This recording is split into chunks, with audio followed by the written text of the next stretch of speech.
Midnight, on the battlements of the royal Danish castle of Elsinore. Francisco, a gentleman of the guard, is at his post. Who's that? Nay, answer me. Stand and unfold yourself. Long live the king! Bernardo! He! You come most carefully upon your hour. It is now struck 12. Get thee to bed, Francisco. For this relief, much thanks. 'Tis bitter cold, and I'm sick at heart. Have you had quiet guard? Not a mouse stirring. Well, good night. If you do meet Horatio and Marcellus, the rivals of my watch, bid them make haste. I think I hear them. Stand! Hold! Who's there? Friends to this ground, and liegemen to the Dane. Give you good night. Oh, farewell, honest soldier. Who hath relieved you? Bernardo hath my place. Give you good night. Hola, Bernardo. Say, what, is Horatio there? A piece of him. Welcome, Horatio. Welcome, good Marcellus. What has this thing appeared again tonight? I have seen nothing. Horatio says 'tis but our fantasy, and will not let belief take hold of him, touching this dreaded sight twice seen of us. Therefore I have entreated him along with us to watch the minutes of this night, that if again this apparition come, he may approve our eyes and speak to it. Tush, will not appear. Sit down a while. And let us once again assail your ears that are so fortified against our story. What we have 2 nights seen. Well, sit we down. Let us hear Bernardo speak of this. Last night of all, when yon same star that's westward from the pole had made his course to illume that part of heaven where now it burns, Marcellus and myself, the bell then beating 1... Peace, break thee off. Look, where it comes again. In the same figure, like the king that's dead. Thou art a scholar. Speak to it, Horatio. Looks it not like the king? Mark it, Horatio. Most like. It harrows me with fear and wonder. It would be spoke to. Speak to it, Horatio. What art thou that usurps this time of night, together with that fair and warlike form in which the majesty of buried Denmark did sometimes march? By heaven, I charge thee speak. 'Tis offended. See, it stalks away. Stay, speak! Speak! I charge thee, speak! 'Tis gone, and will not answer. How now, Horatio? You tremble and look pale. Is not this something more than fantasy? What think you want? Before my God, I might not this believe without the sensible and true avouch of mine own eyes. Is it not like the king? As thou art to thyself. Such was the very armor he had on when he the ambitious Norway combated. So frowned he once when in an angry parle he smote the sledded poleaxe on the ice.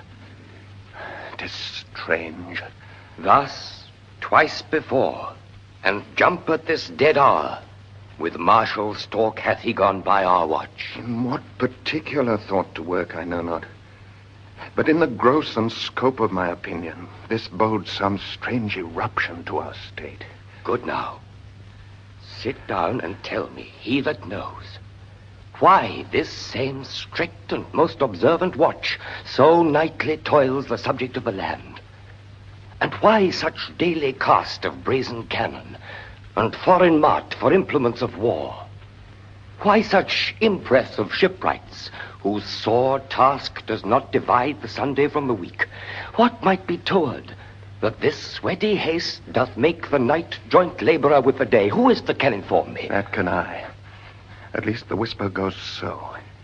Our last king, whose image even but now appeared to us, was, as you know, by Fortinbras of Norway, thereto pricked on by a most emulate pride, dared to the combat, in which our valiant Hamlet, For so this side of our known world esteemed him, did slay this Fortinbras, who by a sealed compact, well ratified by law and heraldry, did forfeit with his life all those his lands which he stood seized of to the conqueror, against the which a moiety competent was gauged by our king, which had returned to the inheritance of Fortinbras had he been vanquisher, as by the same covenant and carriage of the article designed his fell to Hamlet. Now, sir, young Fortinbras, of unimproved metal, hot and full, hath in the skirts of Norway here and there sharked up a list of lawless resolutes for food and diet, to some enterprise that hath a stomach in it, which is no other but to recover of us by strong hand and terms compulsatory those foresaid lands so by his father lost. And this, I take it, is the main motive of our preparations, the source of this our watch, and the chief head of this post-haste and roamage in the land. I think it be no other but e'en so. Well may it sort that this portentous figure comes armed through our watch, so like the king that was, and is the question of these wars. A mote it is to trouble the mind's eye. In the most high and palmy state of Rome, a little ere the mightiest Julius fell, the graves stood tenantless, and the sheeted dead did squeak and gibber in the Roman streets. And even the like precursive feared events, as harbingers preceding still the fates and prologue to the omen coming on, have heaven and earth together demonstrated unto our climatures and countrymen, as stars with trains of fire, and dews of blood, disasters in the sun, and the moist star upon whose influence Neptune's empire stands was sick almost to doomsday with eclipse. But soft, behold, lo, where it comes again. I'll cross it, though it blast me. Stay, illusion! If thou hast any sound or use of voice, speak to me. If there be any good thing to be done that may to thee do ease and grace to me, speak to me. If thou art privy to thy country's fate, which happily foreknowing may avoid, oh, speak. Or if thou hast uphoarded in thy life extorted treasure in the womb of earth, for which they say you spirits oft walk in death, speak of it. Stay and speak. Stop it, Marcellus! Shall I strike at it with my partisan? Do if it will not stand. 'Tis here! 'Tis here! 'Tis gone. We do it wrong, being so majestical to offer it the show of violence. For it is as the air invulnerable, and our vein blows malicious mockery. It was about to speak when the cock crew. And then it started, like a guilty thing upon a fearful summons. I have heard the cock that is the trumpet to the morn doth with his lofty and shrill-sounding throat awake the god of day, and at his warning, whether in sea or fire, in earth or air, the extravagant and erring spirit hies to his confine. And of the truth herein, this present object made probation. It faded on the crowing of the cock. Some say that ever against that season comes wherein our Saviour's birth is celebrated, the bird of dawning singeth all night long. And then they say no spirit dare stir abroad. The nights are wholesome, then no planets strike, no fairy takes, nor witch hath power to charm. So hallowed and so gracious is that time. So have I heard, and do in part believe it. But look, the morn in russet mantle clad walks o'er the dew of yon high eastward hill. Break we our watch up, and by my advice let us impart what we have seen tonight unto young Hamlet. For upon my life this spirit, dumb to us, will speak to him. Do you consent we shall acquaint him with it, as needful in our loves, fitting our duty? Let's do it, I pray. And I this morning know where we shall find him most convenient.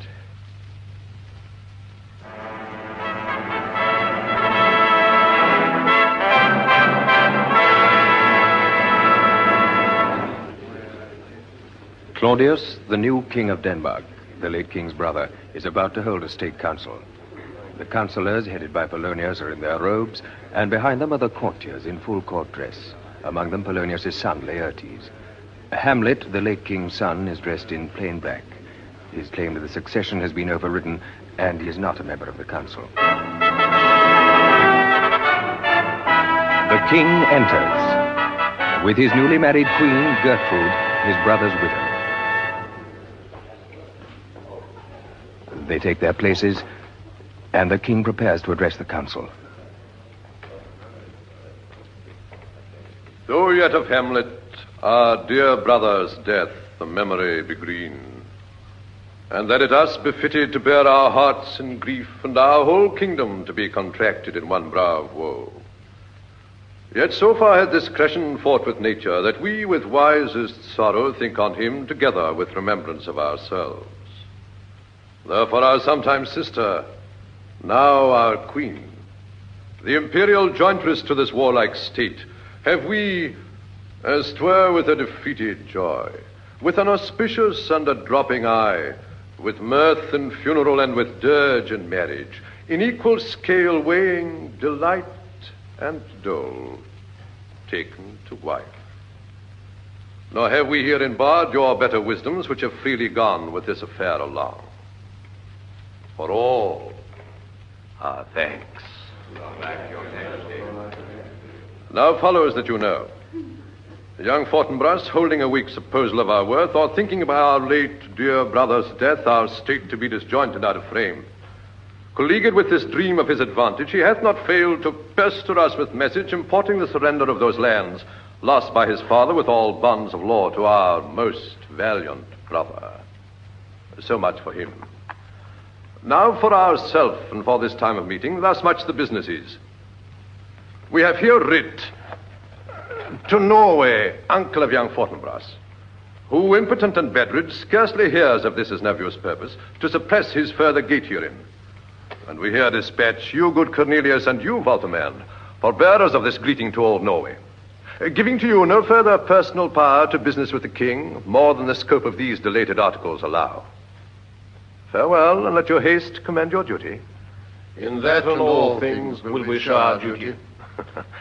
We doubted nothing. Heartily farewell. And now, Laertes, what's the news with you? You told us of some suit. What is't, Laertes? You cannot speak of reason to the Dane and lose your voice. What wouldst thou beg, Laertes, that shall not be my offer, not thy asking? The head is not more native to the heart, the hand more instrumental to the mouth, than is the throne of Denmark to thy father. What wouldst thou have, Laertes? My dread lord, your leave and favour to return to France, from whence, though willingly I came to Denmark to show my duty in your coronation, yet now I must confess that duty done, my thoughts and wishes bend again toward France, and bow them to your gracious leave and pardon. Have you your father's leave? What says Polonius? He hath, my lord, wrung from me my slow leave by labours and petition, and at last upon his will I sealed my hard consent. I do beseech you, give him leave to go. Take thy fair hour, Laertes. Time be thine, and thy best graces spend it at thy will. Your Majesty. But now, my cousin Hamlet, and my son, A little more than kin and less than kind. how is it that the clouds still hang on you? Not so, my lord. I am too much in the sun. Good Hamlet, cast thy nighted colour off, and let thine eye look like a friend on Denmark. Do not forever with thy veiled lids seek for thy noble father in the dust. Thou know'st 'tis common, all that lives must die, passing through nature to eternity. Aye, madam, it is common. If it be, why seems it so particular with thee? Seems, madam, nay, it is. I know not seems. 'Tis not alone my inky cloak, good mother, nor customary suits of solemn black, nor windy suspiration of forced breath. No, nor the fruitful river in the eye, nor the dejected haviour of the visage, together with all forms, moods, shapes of grief, that can denote me truly. These indeed seem, for they are actions that a man might play. But I have that within which passes show. These but the trappings and the suits of woe. It is sweet and commendable in your nature, Hamlet, to give these mourning duties to your father. But you must know your father lost a father. That father lost his. And the survivor bound in filial obligation for some term to do obsequious sorrow. But to persever in obstinate condolement is a course of impious stubbornness. 'Tis unmanly grief. It shows a will most incorrect to heaven, a heart unfortified, a mind impatient, an understanding simple and unschooled. For what we know must be, and is as common as any the most vulgar thing to sense. Why should we in our peevish opposition take it to heart? Why, it is a fault to heaven, a fault against the dead, a fault to nature, to reason most absurd, whose common theme is death of fathers, and who still hath cried from the first course till he that died today, this must be so. We pray you throw to earth this unprevailing woe, and think of us as of a father. For let the world take note, you are the most immediate to our throne, and with no less nobility of love than that which dearest father bears his son, do I impart towards you. For your intent in going back to school in Wittenberg, it is most retrograde to our desire, and we beseech you, bend you to remain here in the cheer and comfort of our eye, our chiefest courtier, cousin, and our son. Let not thy mother lose her prayers, Hamlet. I pray thee, stay with us. Go not to Wittenberg. I shall in all my best obey you, madam. Why, it is a loving and a fair reply. Be as ourself in Denmark. Madam, come. This gentle and unforced accord of Hamlet sits smiling to my heart. In grace whereof, no jocund health that Denmark drinks today, but the great cannon to the clouds shall tell. And the kings rouse, the heavens shall bruit again, re-speaking earthly thunder. Come away.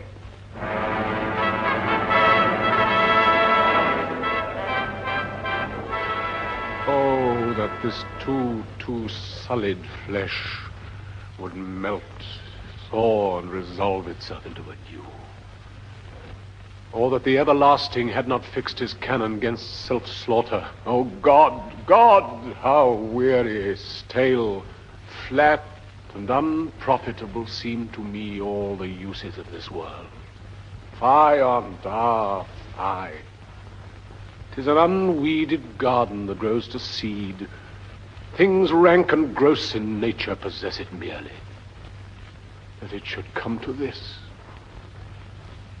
But 2 months dead, nay, not so much, not 2.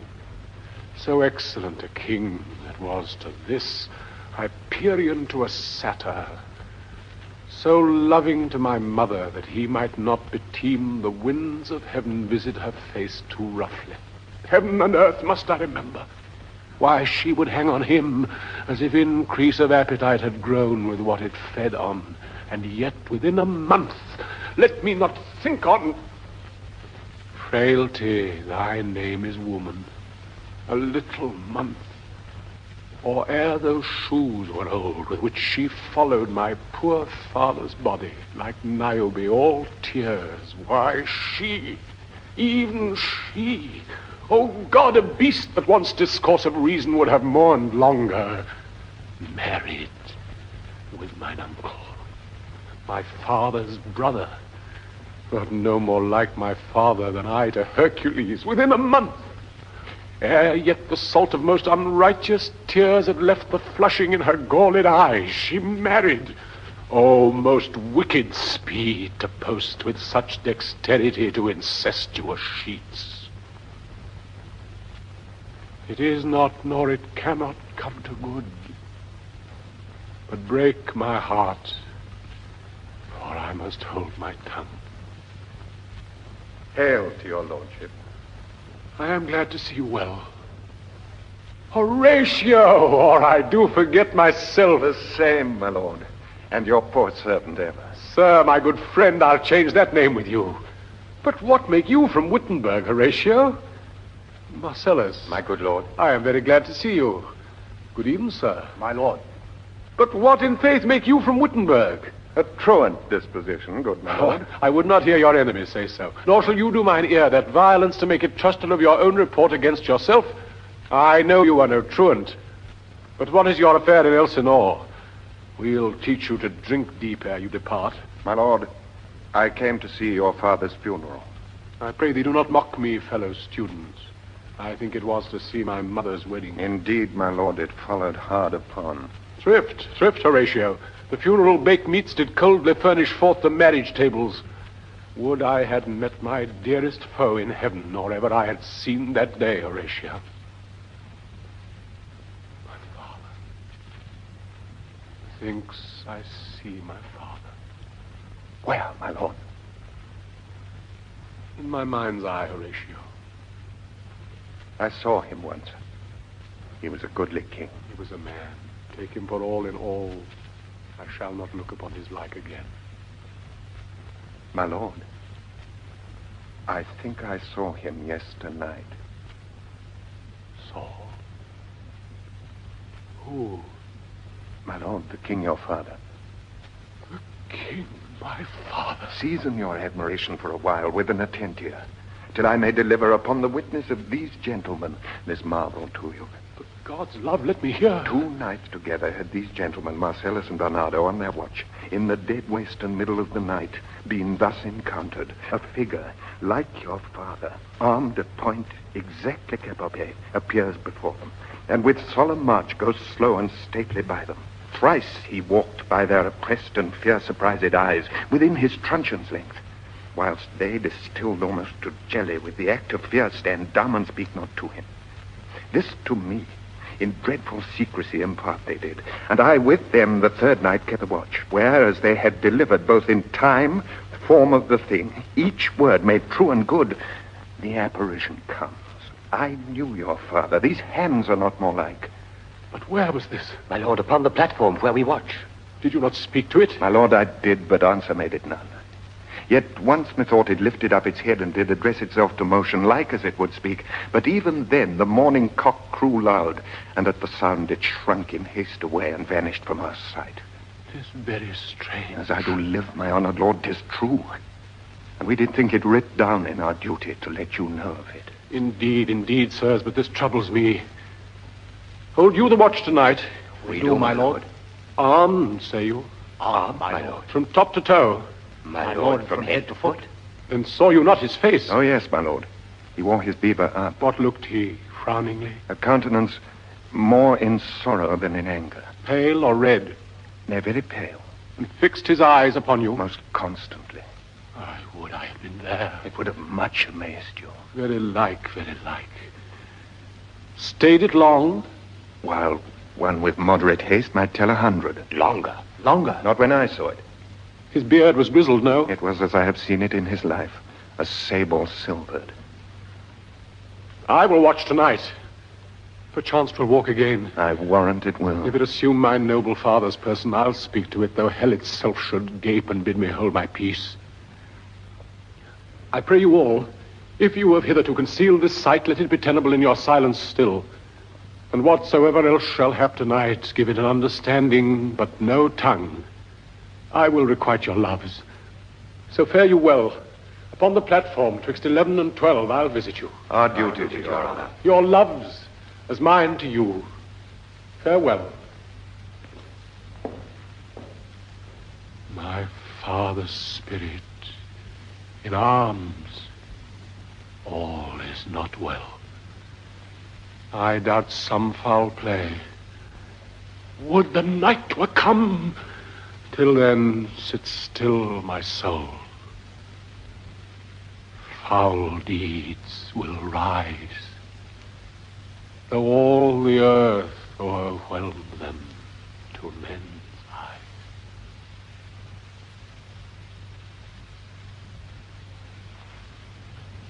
Polonius' son Laertes, now ready to leave for France, is saying goodbye to his sister, Ophelia. My necessaries are embarked. Farewell. And sisters, the winds give benefit and convoys assistant. Do not sleep, but let me hear from you. Do you doubt that? For Hamlet and the trifling of his favor, hold it a fashion and a toy in blood, a violet in the youth of primy nature, forward, not permanent, sweet, not lasting, the perfume and suppliance of a minute, no more. No more but so. Think it no more. For nature crescent does not grow alone in thews and bulk, but as this temple waxes, the inward service of the mind and soul grows wide withal. Perhaps he loves you now, and now no soil nor cortal doth besmirch the virtue of his will. But you must fear, his greatness weighed, his will is not his own. He may not, as unvalued persons do, carve for himself, for on his choice depends the safety and the health of this whole state, and therefore must his choice be circumscribed unto the voice and yielding of that body whereof he is the head. Then if he says he loves you, it fits your wisdom so far to believe it as he in his particular act and place may give his saying deed, which is no further than the main voice of Denmark goes withal. Then weigh what loss your honor may sustain, if with too credent ear you list his songs, or lose your heart, or your chaste treasure open to his unmastered importunity. Fear it, Ophelia. Fear it, my dear sister, and keep you in the rear of your affection, out of the shot and danger of desire. The chariest maid is prodigal enough if she unmask her beauty to the moon. Virtue itself scapes not calumnious strokes. The canker galls the infants of the spring too oft before their buttons be disclosed. And in the morn and liquid dew of youth, contagious blasphements are most imminent. Be wary then. Best safety lies in fear. Youth to itself rebels, though none else near. I shall the effect of this good lesson keep as watchman to my heart.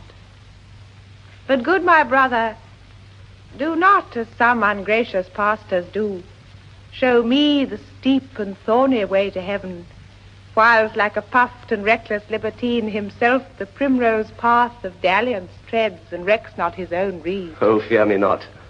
I stay too long. But here my father comes. A double blessing is a double grace. Occasion smiles upon a second leave. Get here, Leodes. Aboard, aboard, for shame. The wind sits in the shoulder of your sail, and you're stayed for. There, my blessing with thee. And these few precepts in thy memory look thou character. Give thy thoughts no tongue, nor any unproportioned thought his act. Be thou familiar, but by no means vulgar. Those friends thou hast and their adoption tried, grapple them unto thy soul with hoops of steel. But do not dull thy palm with entertainment of each new-hatched, unpledged courage. Beware of entrance to a quarrel, but being in, bear that the opposite may beware of thee. Give every man thy ear, but few thy voice. Take each man's censure, but reserve thy judgment. Costly thy habit as thy purse can buy, but not expressed in fancy. Rich, not gaudy. For the apparel oft proclaims the man, and they in France of the chief rank and station are most select and generous in that. Neither a borrower nor a lender be, for loan oft loses both itself and friend, and borrowing dulls the edge of husbandry.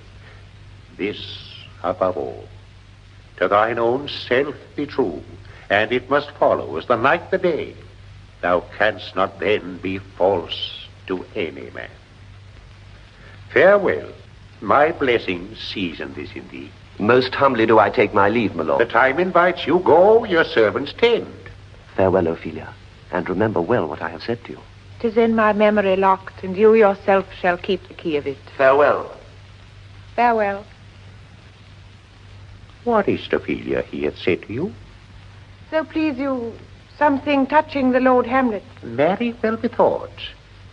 'Tis told me he hath very oft of late given private time to you, and you yourself have of your audience been most free and bounteous.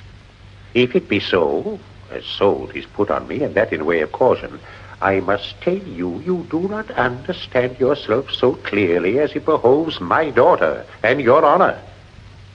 What is between you? Give me up the truth. He hath, my lord, of late made many tenders of his affection to me. Affection? Oh, here you speak like a green girl, unsifted in such perilous circumstance. Do you believe his tenders, as you call them?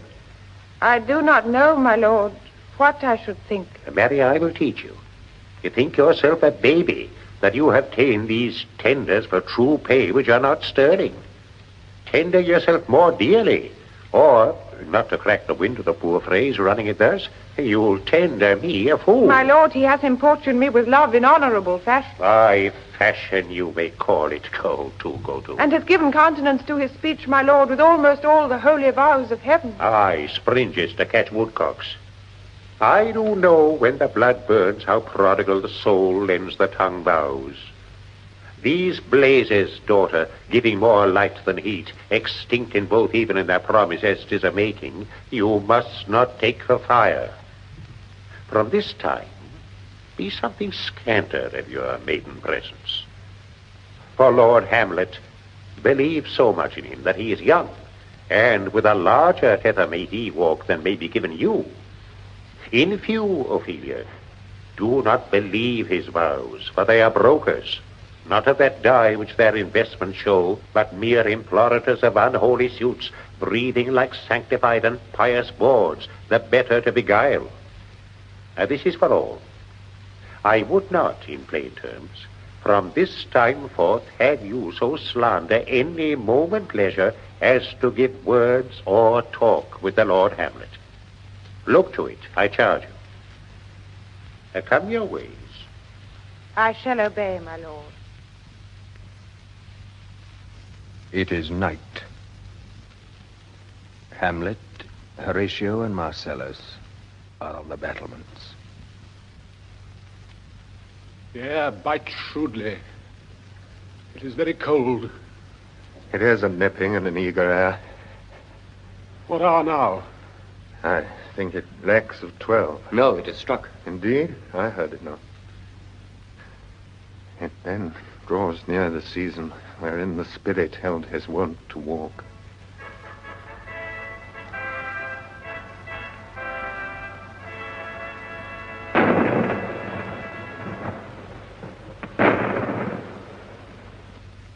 What does this mean, my lord? The king doth wake tonight and takes his rouse, keeps wassail on the swaggering upspring reels. And as he drains his draughts of Rhenish down, the kettle drum and trumpet thus bray out the triumph of his pledge. Is it a custom? Aye, merriest. But to my mind, though I am native here and to the manner born, it is a custom more honoured in the breach than the observance. This heavy-headed revel, east and west, makes us traduced and taxed of other nations. They keep us drunkards, and with swinish phrase soil our addition. And indeed it takes from our achievements, though performed at height, the pith and marrow of our attribute. So oft it chances in particular men, that for some vicious mole of nature in them, as in their birth, wherein they are not guilty, since nature cannot choose her origin, or by some habit that too much o'erleavens the form of plausive manners, that these men, carrying, I say, the stamp of one defect, being nature's livery or fortune's star, his virtues, else be they as pure as grace, as infinite as man may undergo, shall in the general censure take corruption from that particular fault. The dram of eel doth all the noble substance often doubt to his own scandal. Look, my lord. It comes. Angels and ministers of grace, defend us. Be thou spirit of health or goblin damned, bring with thee airs from heaven or blasts from hell. Be thy intents wicked or charitable, thou comest in such a questionable shape that I will speak to thee. I'll call thee Hamlet, king, father, royal dame. Oh, answer me. Let me not burst in ignorance, but tell why thy canonized bones, hearsed in death, have burst their cerements. Why the sepulchre, wherein we saw thee quietly inurned, hath oped his ponderous and marble jaws to cast thee up again. What may this mean? That thou, dead corse, again in complete steel, revisit'st thus the glimpses of the moon, making night hideous, and we fools of nature so horridly to shake our dispositions with thoughts beyond the reaches of our souls. Say, why is this? Wherefore? What should we do? It beckons you to go away with it, as if it's some impartmented desire to you alone. Look with what courteous action it waves you to a more removed ground, but do not go with it. No, by no means. It will not speak. Then I will follow it. Do not, my lord. Why? What should be the fear? I do not set my life at a pin's fee. And for my soul, what can it do to that, being a thing immortal as itself? It waves me forth again. I'll follow it. What if it tempt you toward the flood, my lord? Or to the dreadful summit of the cliff that beetles o'er his base into the sea, and there assume some other horrible form which might deprive your sovereignty of reason and draw you into madness? Think of it. The very place puts toys of desperation without more motive into every brain that looks so many fathoms to the sea and hears it roar beneath. It waves me still. Go on, I'll follow thee. You shall not go, my lord. Hold up your hands. Be ruled, you shall not go. My fate cries out and makes each petty artery in this body as hardy as the Nemean lion's nerve. Still am I called. Unhand me, gentlemen. By heaven, I'll make a ghost of him that lets me. I say away. Go on. I'll follow thee. He waxes desperate with imagination. Let's follow. 'Tis not fit thus to obey him. Have after. To what issue will this come? Something is rotten in the state of Denmark. Heaven will direct it. Nay, let's follow him.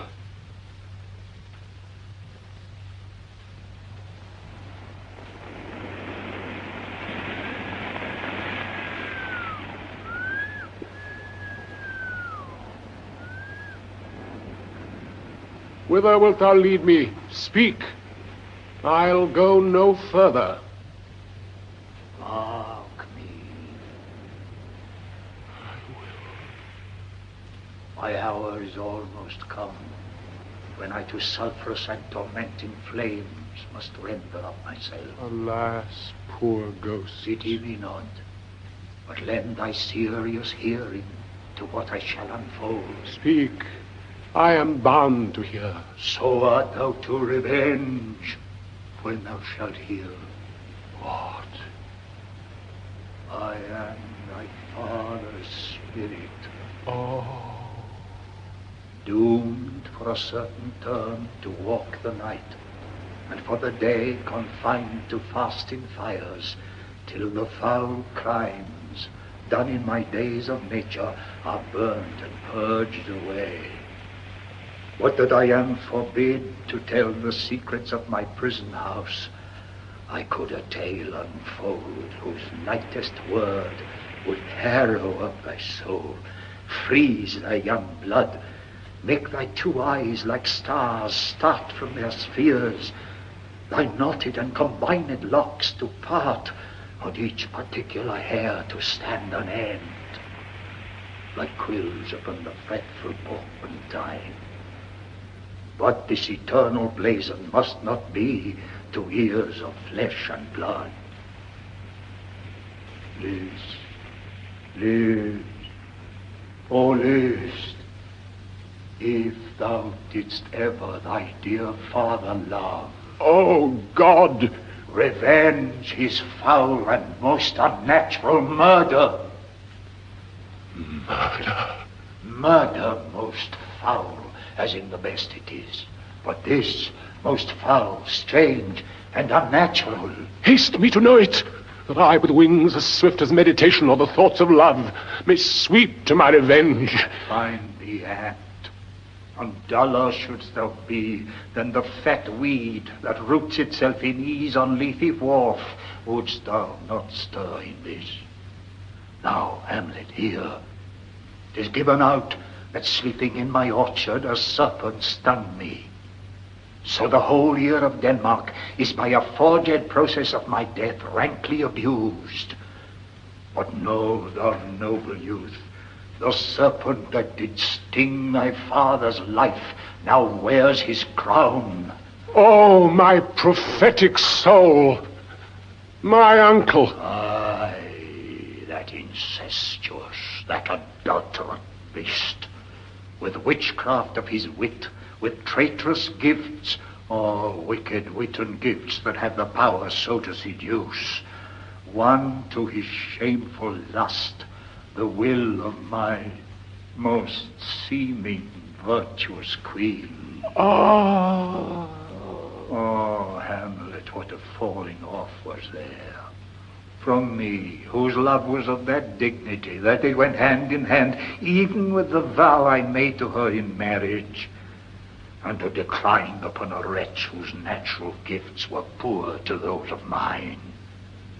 But virtue, as it never will be moved, though lewdness caught it in a shape of heaven, so lust, though to a radiant angel linked, will sate itself in a celestial bed and prey on garbage. Oh. Besought, methinks I scent the morning air. Brief let me be, sleeping within my orchard. My custom always of the afternoon. Upon my secure hour thy uncle stole with juice of cursed heaven and in a vial, and in the porches of my ears did pour the leprous distilment, whose effect holds such an enmity with blood of man, that swift as quicksilver it courses through the natural gates and alleys of the body, and with a sudden vigor it doth posset and curd like eager droppings into milk the thin and wholesome blood.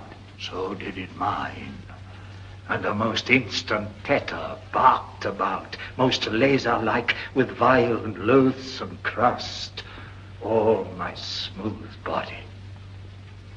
Thus was I, sleeping, by a brother's hand, of life, of crown, of queen, at once dispatched, cut off even in the blossoms of my sin. Unhoused, disappointed, unannealed, no reckoning made, but sent to my account with all my imperfections on my head. Oh, horrible, most horrible. If thou hast nature in thee, bear it not. Let not the royal bed of Denmark be a couch for luxury and damned incest. But howsoever thou pursuest this act, taint not thy mind, nor let thy soul contrive against thy mother, Lord. Leave her to heaven, and to those thorns that in her bosom lodge to prick and sting her. Fare thee well at once. The glowworm shows the matin to be near, and gins to pale his uneffectual fire. Adieu, adieu, adieu. Remember me.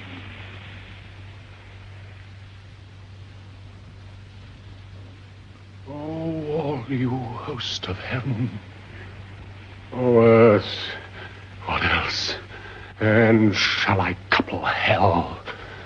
Oh, fie, hold my heart. And you, my sinews, grow not instant old, but bear me stiffly up. Remember thee, aye, thou poor ghost, whilst memory holds a seat in this distracted globe. Remember thee, yea, from the tables of my memory I'll wipe away all trivial fond records, all sores of books, all forms, all pressures past that youth and observation copied there. And thy commandment all alone shall live within the book and volume of my brain, unmixed with baser matter. Yes, by heaven! Oh, most pernicious woman. Oh, villain, smiling, damned villain. My tables, meet it as I set it down, that one may smile and be a villain. At least I'm sure it may be so in Denmark. So, uncle, there you are. Now to my word. It is adieu, adieu. Remember me. I have sworn My lord! My lord! Lord Hamlet! Heaven's sake, you are here. So be it. Hello! Ho, ho! My lord! Hello! Ho, ho, boy! Come, bird, come! How is it, my noble lord? What news, my lord? Oh, wonderful. Good, my lord, tell it. No, you'll reveal it. Not I, my lord, by heaven. Nor I, my lord. How say you then? Would heart of man once think it?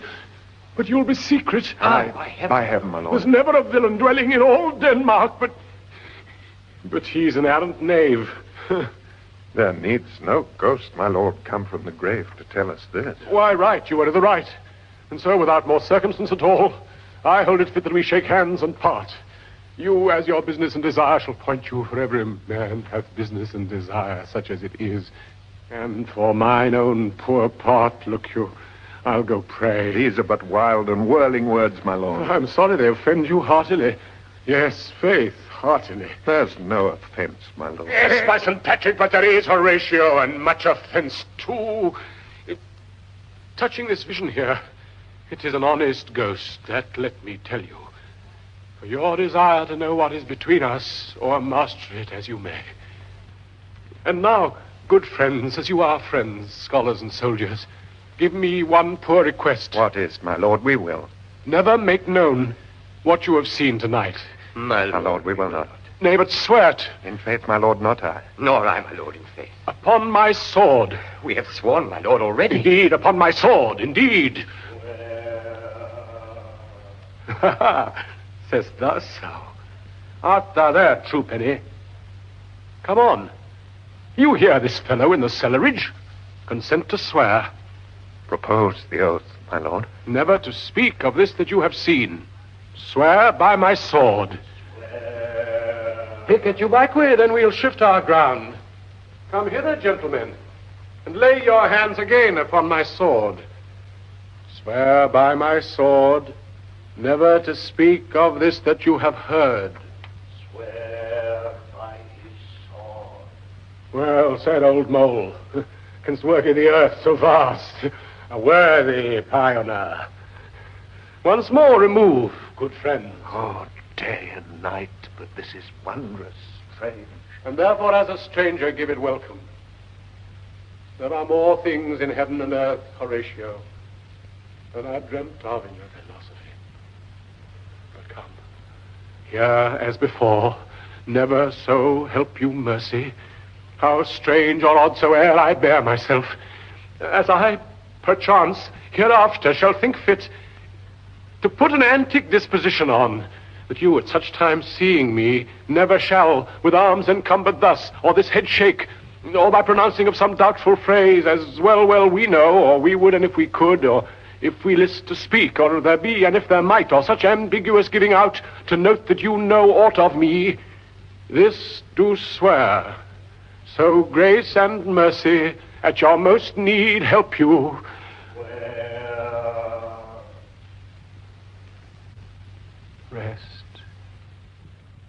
Rest, perturbed spirit. So, gentlemen, with all my love I do commend me to you. And what so poor a man as Hamlet is may do to express his love and friending to you, God willing, shall not lack. Let us go in together, and still your fingers on your lips, I pray. The time is out of joint. Oh, cursed spite, that ever I was born to set it right. Nay, come, let's go together.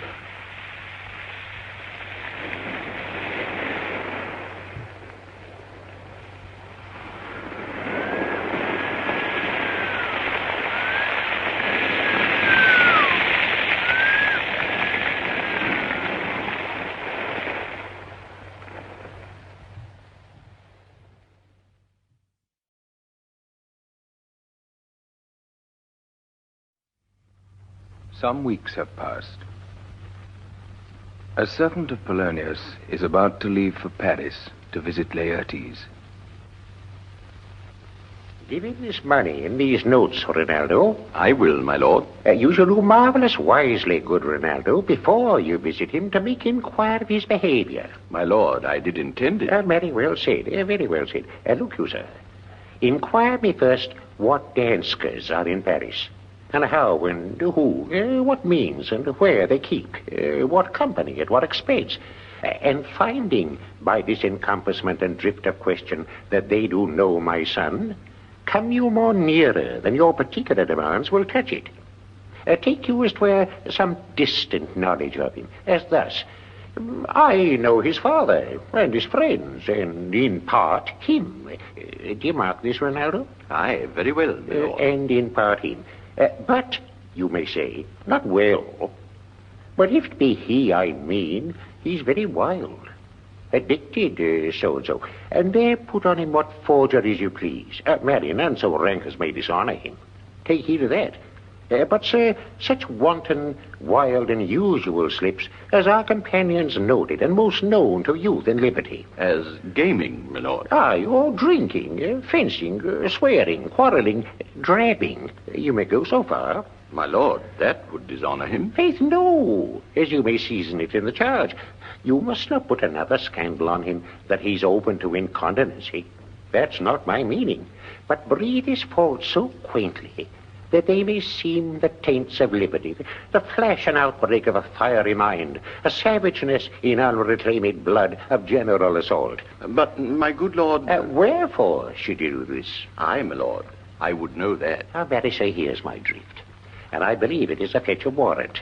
You laying these slight sullies on my son, as 'twere a thing a little soiled of the working, and mark you, your party in converse, him you would sound, having ever seen in the predominant crimes the youth you breathe out guilty, be assured he closes with you in this consequence.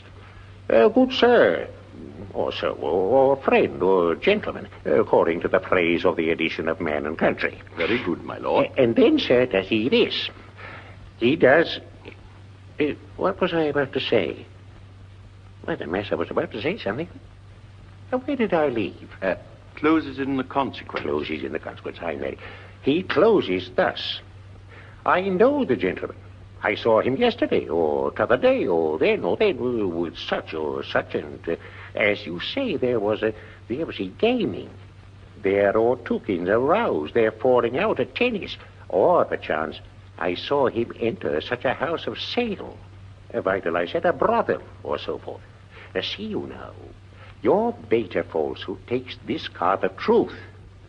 And thus do we of wisdom and of reach, with windlasses and with essays of bias, by indirections, find directions out. So, by my former lecture and advice, shall you, my son.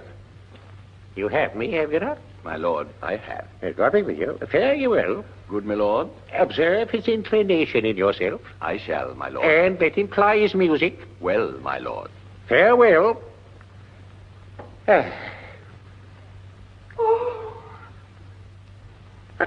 Oh, now, Ophelia. What's the matter? Oh, my lord, I've been so frightened. With what, in the name of God? My lord, as I was sewing in my closet, Lord Hamlet, with his doublet all unbraced, no hat upon his head, his stockings fouled, ungartered and down-jived to his ankle, pale as his shirt, his knees knocking each other, and with a look so piteous and purport as if he had been loosed out of hell to speak of horrors, he comes before me. Mad for thy love? My lord, I do not know, but truly I do fear it. What said he? He took me by the wrist and held me hard. Then goes he to the length of all his arm, and with his other hand thus o'er his brow, he falls to such perusal of my face as he would draw it. Uh-huh. Long stayed he so. At last a little shaking of mine arm, and thrice his head thus waving up and down. He raised a sigh so piteous and profound as it did seem to shatter all his bulk and end his being. Uh-huh. That done, he lets me go. And with his head over his shoulder turned, he seemed to find his way without his eyes. For out of doors he went without their helps, and to the last, then did their light on me. Come, go with me. I will go seek the king. This is the very ecstasy of love. whose violent property foredoes itself and leads the will to desperate undertakings as oft as any passion under heaven that does afflict our natures. I am sorry. Have you given him any hard words of late? No, my good lord, but as you did command, I did repel his letters and denied his access to me. That hath made him mad. I'm sorry that with better heed and judgment I had not courted him. I feared he did but trifle and meant to wreck thee. But beshrew my jealousy. By heaven, it is as proper to our age to cast beyond ourselves in our opinions as it is common for the younger sort to lack discretion. Come, go we to the king. This must be known, which being kept close might move more grief to hide than hate to utter love. Come. The king and queen, meanwhile, are talking to two of Hamlet's old fellow students who have been summoned to court. Welcome, dear Rosencrantz and Guildenstern. Your Majesties. Moreover, that we much did long to see you, and the need we have to use you did provoke our hasty sending. Something have you heard of Hamlet's transformation? So call it saith nor the exterior nor the inward man resembles that it was. What it should be more than his father's death that thus hath put him so much from the understanding of himself, I cannot dream of. I entreat you both that being of so young days brought up with him, as sits so neighbor to his youth and havior, that you vouchsafe your rest here in our court some little time. So by your companies to draw him on to pleasures, and to gather so much as from occasion you may glean, whether aught to us unknown afflicts him thus, that open lies within our remedy. Good gentleman, he hath much talked of you, and sure I am two men that are not living to whom he more adheres.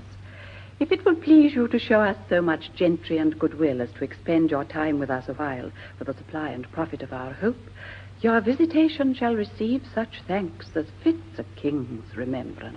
Both your majesties might, for the sovereign power you have of us, put your dread pleasures more into command than to entreaty. But we both obey, and here give up ourselves in the full bent to lay our service freely at your feet, to be commanded. Thanks, Rosencrantz and gentle Guildenstern. Thanks, Guildenstern and gentle Rosencrantz. And I beseech you instantly to visit my too much changed son. Go, some of you, and bring these gentlemen where Hamlet is. Heavens make our presence and our practices pleasant and helpful to him. Aye, amen. Come, gentlemen. The ambassadors from Norway, being good lord, are joyfully returned. Thou still hast been the father of good news. Have I, my lord? Assure you, my good liege, I hold my duty as I hold my soul, both to my God and to my gracious king. And I do think, or else this brain of mine hunts not the trail of policy so sure as it hath used to do, that I have found the very cause of Hamlet's lunacy. Oh, speak of that. That do I long to hear. Give first admittance to the ambassadors. My news shall be the fruit to that great feast. Thyself do grace to them and bring them in. He tells me, my dear Gertrude, he hath found the head and source of all your son's distemper. I doubt it is no other but the main, his father's death and our hasty marriage. Well, we shall sift him. Welcome, my good friends. Say, Volterman, what from our brother Norway? Most fair return of greetings and desires. Upon our first, he sent out to suppress his nephew's levies, which to him appeared to be a preparation against the Polack. But better looked into, he truly found it was against your highness. Whereat, grieved that so his sickness, age, and impotence was falsely borne in hand, sends out arrests on Fortinbras, which he in brief obeys, receives rebuke from Norway, and in fine makes vow before his uncle never more to give the assay of arms against your majesty. Whereon old Norway, overcome with joy, gives him 70,000 crowns in annual fee, and his commission to employ those soldiers so levied as before against the Polack, with an entreaty, herein further shown, that it might please you to give quiet pass through your dominions for this enterprise, on such regards of safety and allowance as therein are set down. It likes us well, and at our more considered time we'll read, answer, and think upon this business. Meantime, we thank you for your well-took labor. Go to your rest. At night we'll feast together. Most welcome home. We thank your Majesty. Your Majesty. This business is well ended. My liege and madam, to expostulate what majesty should be, what duty is, why day is day, night, night, and time is time, were nothing but a waste night, day, and time. Therefore, for bravery is the soul of wit, and tediousness the limbs and outward flourishes, I will be brief. Your noble son is mad. Mad call I it, for to define true madness, what is but to be nothing else but mad? But let that go. More matter with less art. Oh, madam, I swear I use no art at all. That he is mad, 'tis true. 'Tis true, 'tis pity. And pity 'tis true. A foolish figure. But farewell it, for I will use no art. Mad, let us grant him then. And now remains that we find out the cause of this effect. Or rather say the cause of this defect, for this effect defective comes by cause. Thus it remains, and the remainder thus append. I have a daughter, while she is mine, who in her duty and obedience, mark, hath given me this. Now gather and surmise. To the celestial and my soul's idol, the most beautified Ophelia. Oh, that's an ill phrase. A vile phrase. Oh, beautified is a vile phrase. But you shall hear. Thus, in her excellent white bosom, these, etc. Came this from Hamlet to her? Good madam, stay a while, I will be faithful. Doubt thou the stars are fire. Doubt that the sun doth move. Doubt truth to be a liar, but never doubt I love. Oh, dear Ophelia, I am ill at these numbers. I have not art to reckon my groans, but that I love thee best, oh, most best, believe it. Adieu. Thine evermore, most dear lady, whilst this machine is to him, Hamlet. Now this in obedience hath my daughter shown me, and more above, hath his solicitings as they fell out by time, by means and place, all given to mine ear. But how has she received his love? What do you think of me? As of a man faithful and honorable. I would fain prove so. But what might you think when I had seen this hot love on the wing, as I perceived it? I must tell you that before my daughter told me. What might you, or my dear Majesty, your queen here, think if I had played the desk, or table book, or given my heart a winking, mute and dumb, or looked upon this love with idle sight? What might you think? No. I went round the word, and my young mistress thus I did bespeak. Lord Hamlet is a prince out of thy star. This must not be. And then I prescripts gave her that she should lock herself from his resort, admit no messengers, receive no tokens. Which done, she took the fruits of my advice. And he, repelled, a short tale to make, fell into a sadness, thence into a fast, thence to a watch, thence into a weakness, thence to a lightness, and by this declension into the madness, wherein now he raves, and all we mourn for. Do you think 'tis this? It may be very like. Hath there been such a time, I'd fain know that I have positively said 'tis so, when it proved otherwise? Not that I know. Take this from this, if this be otherwise. If circumstances lead me, I will find where truth is hid, though it were hid indeed within the center. How may we try it further? You know, sometimes he walks 4 hours together here in the lobby. So he does indeed. At such a time, I'll loose my daughter to him. Be you and I behind an arras then. Mark the encounter. If he love her not, and be not from his reason fallen thereon, let me be no assistant for estate, but keep a farm and carters. We will try it. But look, where sadly the poor wretch comes reading. Away, I do beseech you both, away. I'll board in presently. Oh, give me leave. Come, Gertrude.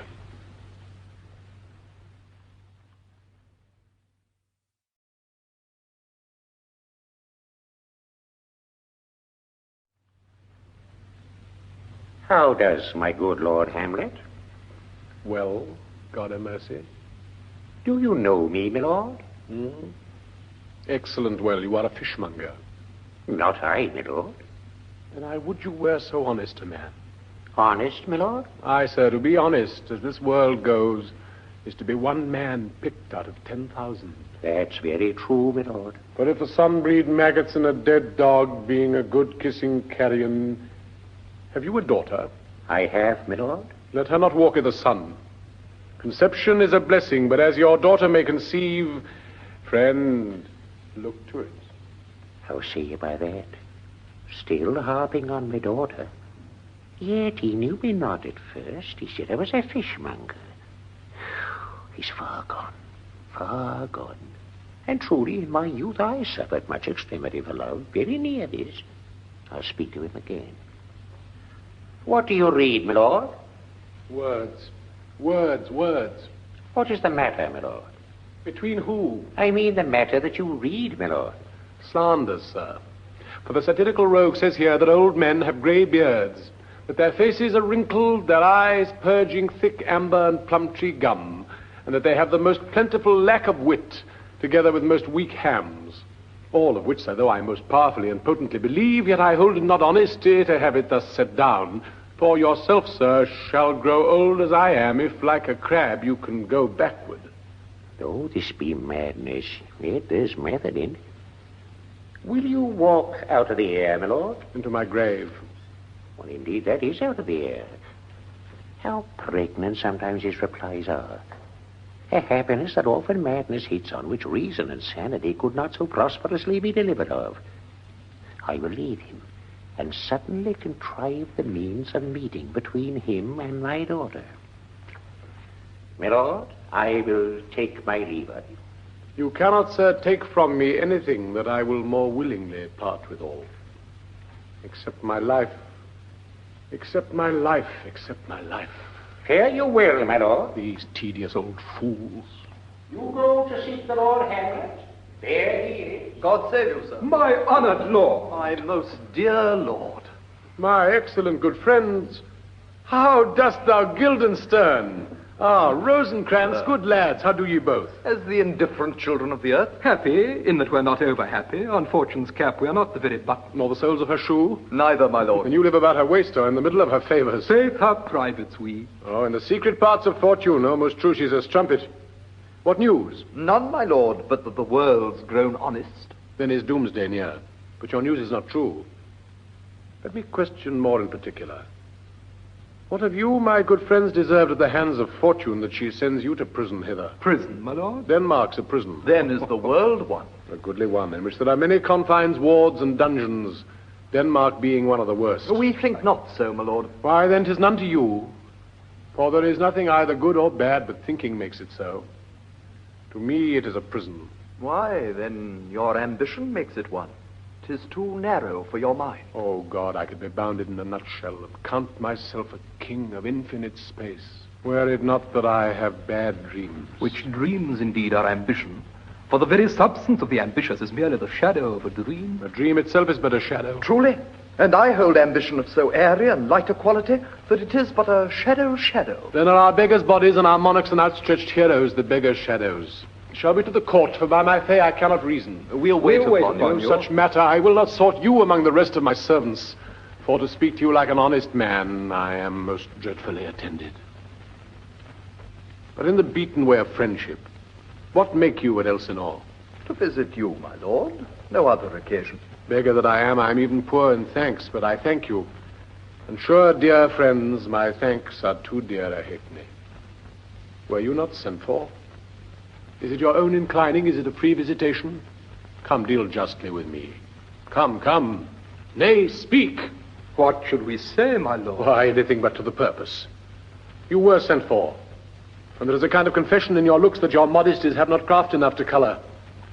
I know the good king and queen have sent for you. To what end, my lord? That you must teach me, but let me conjure you by the rights of our fellowship, by the consonancy of our youth, by the obligation of our ever-preserved love, and by what more dear, better proposer could charge you withal, be even and direct with me, whether you were sent for or no. What say you? Nay, then I have an eye of you. If you love me, hold not off. My lord, we were sent for. I will tell you why. So shall my anticipation prevent your discovery, and your secrecy to the king and queen molt no feather. I have of late, and wherefore I know not, lost all my mirth, foregone all custom of exercises, and indeed it goes so heavily with my disposition that this goodly frame, the earth, seems to me a sterile promontory. This most excellent canopy, the air, look you, this brave o'erhanging firmament, this majestical roof fretted with golden fire, why, it seems no other thing to me than a foul and pestilent congregation of vapors. What a piece of work is a man! How noble in reason, how infinite in faculty, in form and moving, how express and admirable. In action, how like an angel. In apprehension, how like a god. The beauty of the world, the paragon of animals. And yet to me, what is this quintessence of dust? Man delights not me. No, nor woman neither, though by your smiling you would seem to say so. My lord, there was no such stuff in my thoughts. Why did you laugh then when I said man delights not me? To think, my lord, if you delight not in man, what Lenten entertainment the players shall receive from you. We courted them on the way, and hither are they coming to offer you service. He that plays the king shall be welcome. His majesty shall have tribute of me. The adventurous knight shall use his foil and target. The lover shall not sigh gratis. The humorous man shall end his part in peace. The clown shall make those laugh whose lungs are tickle of the seer. And the lady shall say her mind freely, or the blank verse shall halt for it. What players are they? Even those you were wont to take such delight in. The tragedians of the city. Oh, how chances it that they travel? Their residence, both in reputation and profit, were better both ways. Do they hold the same estimation they did when I was in the city? Are they so followed? No, indeed, are they not? It is not very strange. For my uncle is king of Denmark, and those that would make mouths at him while my father lived will now give 20, 40, 50, 100 ducats apiece for his picture in little. His blood, there's something in this more than natural, if philosophy could find it out. There are the players. Gentlemen, you are welcome to Elsinore. Your hands. Come then. The appurtenance of welcome is fashion and ceremony. Let me comply with you in this garb, lest my extent to the players, which I tell you must show fairly outwards, should more appear like entertainment than yours. You are welcome. But my uncle, father, and aunt, mother are deceived. In what, my dear lord? I am but mad north-northwest. When the wind is southerly, I know a hawk from a handsaw. We'll be with you, gentlemen. Hark you, Guildenstern. You too, Rosencrantz, and each hear a hearer. That great baby you see there is not yet out of his swaddling clouds. Haply is the second time come to them, for they say an old man is twice a child. I will prophesy he comes to tell me of the players' market. You say right, sir. Monday morning 'twas so indeed. My lord, I have news to tell you. My lord, I have news to tell you. When Roscius was an actor in Rome... The actors are come hither, my lord. Buzz, buzz. Upon my honor. And came each actor on his ass. The best actors in the world, either for tragedy, comedy, history, pastoral, comical, historical pastoral, tragical comical, historical pastoral, scene individable, or poem unlimited. Seneca cannot be too heavy, nor Plautus too light. For the law of writ and liberty, these are the only men. O Jephthah, judge of Israel, what a treasure hadst thou? What a treasure had he, my lord? Why, one fair daughter, no more, the which he loved passing well. Still not me daughter. Am I not in the right, old Jephthah? If you call me Jephthah, my lord, I have a daughter that I love passing well. Nay, that follows not. What follows then, my lord? Why, as by lot, God wot, and then you know it came to pass, as most like it was. The first row of the pious chanson will show you more, for look where my abridgment comes. You are welcome, masters, welcome all. I am glad to see thee well. Oh, my old friend. Why, thy face is valiant since I saw thee last. Comest thou to beard me in Denmark? My good lord. What, my young lady and mistress? By a lady, your ladyship's nearer to heaven than when I saw you last by the altitude of a chopin. Pray God your voice, like a piece of uncurrent gold, be not cracked within the ring. Masters, you are all welcome. We lean to it like French falconers fly at anything we see. Come, we'll have a speech straight. Come, give us a taste of your quality. Come, a passionate speech. What speech, my good lord? I heard thee speak me a speech once, but it was never acted, or if it was, not above once. For the play, I remember, pleased not the million, 'twas caviar to the general, but it was, as I received it, and others whose judgments in such matters cried out on top of mine, an excellent play, well digested in the scenes, set down with as much modesty as cunning. I remember one said there were no saliets in the lines to make the matter savory, nor no matter in the phrase that might indict the author of a fiction, but called it an honest method, as wholesome as sweet, and by very much more handsome than fine. One speech in it I chiefly loved. 'Twas Aeneas talked to Dido, and thereabouts of it especially, where he speaks of Priam's slaughter. If it live in your memory, I pray you begin at this line. Let me see. The rugged Pyrrhus, like the Hyrcanian beast. 'Tis not so, but it begins with Pyrrhus. The rugged Pyrrhus, he whose sable arms, black as his purpose, did the night resemble, as he lay couched in the ominous horse, hath now this dread and black complexion smeared with heraldry more dismal, head to foot. Now is he total gules, horridly tricked with blood of fathers, mothers, daughters, sons, baked and impasted with the parching streets that lend a terrorous and a damned light to their lord's murder, roasted in wrath and fire, and thus o'ersized with coagulate gore, with eyes like carbuncles, the hellish Pyrrhus old grandsire Priam seeks. So proceed you. For God, my lord, well spoken, with good accent and good discretion. Anon, he finds him striking too short at Greeks. His antique sword, rebellious to his arm, lies where it falls, repugnant to command. Unequal matched, Pyrrhus at Priam drives, in rage strikes wide, but with a whiff and wind of his fell sword, the unnerved father falls. Then senseless Ilium, seeming to feel this blow, with flaming top stoops to his base, and with a hideous crash takes prisoner Pyrrhus' ear. For lo, his sword, which was declining on the milky head of Reverend Priam, seemed in the air to stick. So, as a painted tyrant Pyrrhus stood, and like a neutral to his will and matter, did nothing. But, as we often see, against some storm, a silence in the heavens, the rack stands still, the bold wind speechless, and the orb below as hush as death. Anon the dreadful thunder doth rend the region. So, after Pyrrhus' pause, a roused vengeance sets him new awork, and never did the Cyclops' hammers fall on Mars' armor, forged for proof etern, with less remorse than Pyrrhus' bleeding sword now falls on Priam. Out, out, thou strumpet Fortune!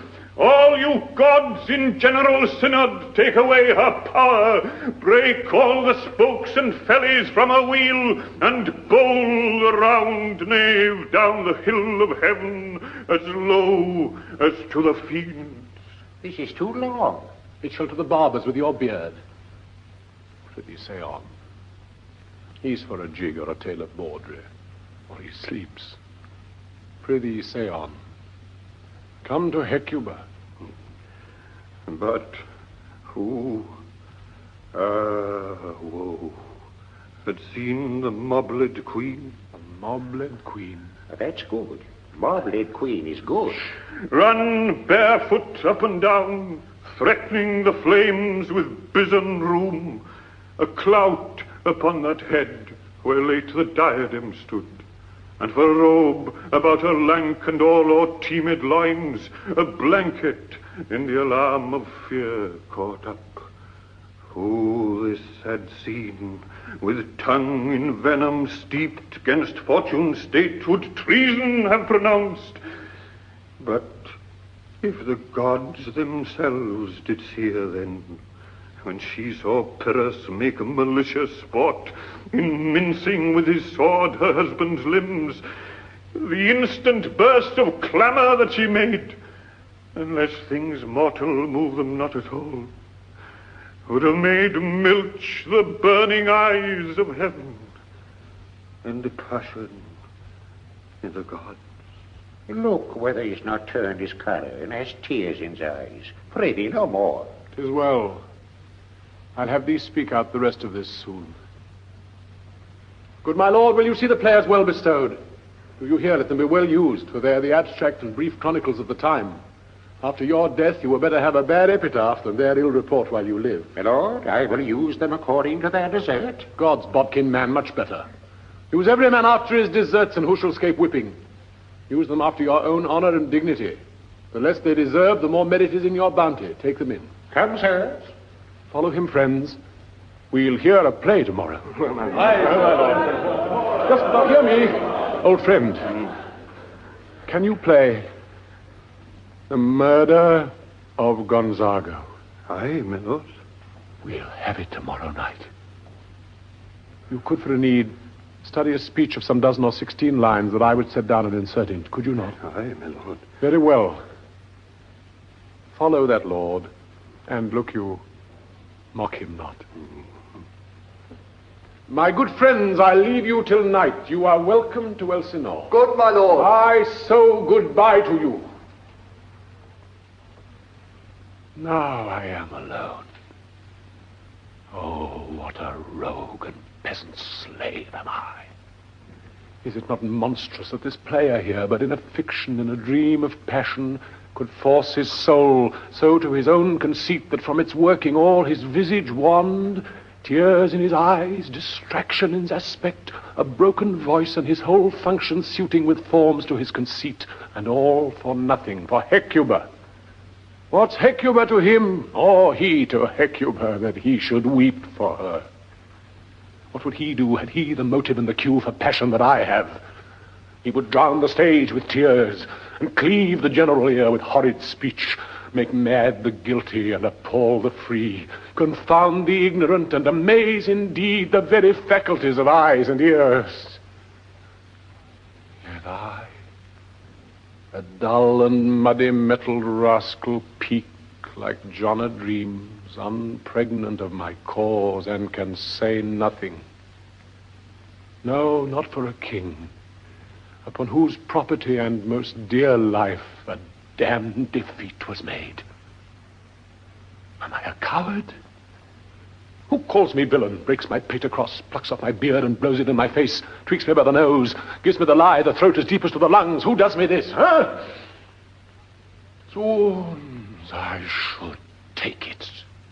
For it cannot be but I am pigeon-livered, and lack gall to make oppression bitter. Or, ere this, I should have fatted all the region kites with this slave's offal, bloody, bawdy villain, remorseless, lecherous, treacherous, kindless villain. Oh, vengeance! Why? What an ass am I! This is most brave that I, the son of a dear father murdered, prompted to my revenge by heaven and hell, must, like a whore, unpack my heart with words and fall a-cursing like a very drab, a scullion, fie upon. For...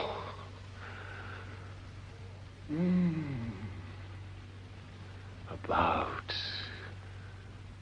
my brain, I have heard that guilty creatures sitting at a play have, by the very cunning of the scene, been struck so to the soul that presently they have proclaimed their malefactions. For murder, though it have no tongue, will speak with most miraculous organ. I'll have these players play something like the murder of my father before mine uncle. I'll observe his looks. I'll tempt him to the quick. If he but blench, I know my course. This spirit that I have seen may be the devil, and the devil hath power to assume a pleasing shape, yea, and perhaps out of my weakness and my melancholy, as he is very potent with such spirits, abuses me to damn me. I'll have grounds more relative than this. The play's the thing wherein I'll catch the of the king.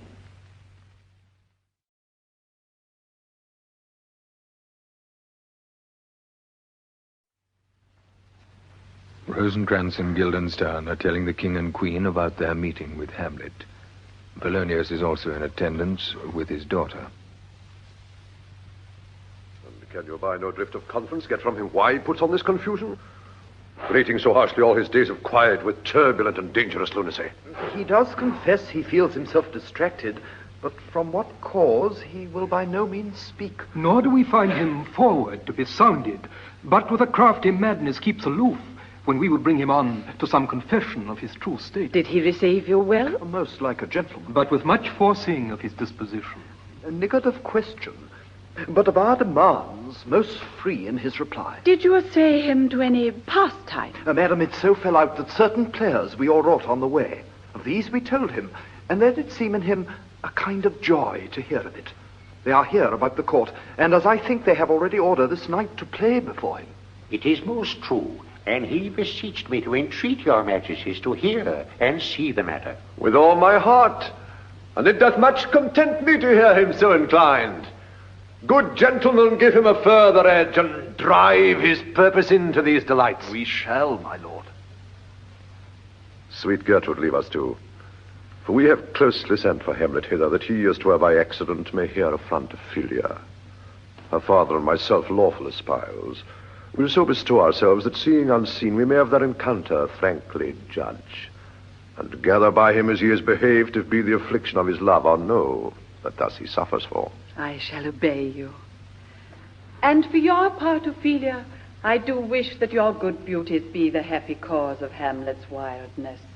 So shall I hope your virtues will bring him to his wonted way again, to both your honors. Madam, I wish it may. Ophelia, I walk you here. Gracious, so please you, we will bestow ourselves. Read on this book, that show of such an exercise may colour your loneliness. We are oft to blame in this. 'Tis too much proved that with devotion's visage and pious action, we do succour o'er the devil himself. Oh, 'tis too true. How smart a lash that speech doth give my conscience. The harlot's cheek, beautied with plastering art, is not more ugly to the thing that helps it than is my deed to my most painted word. Oh, heavy burden. I hear him coming. Let's withdraw, my lord.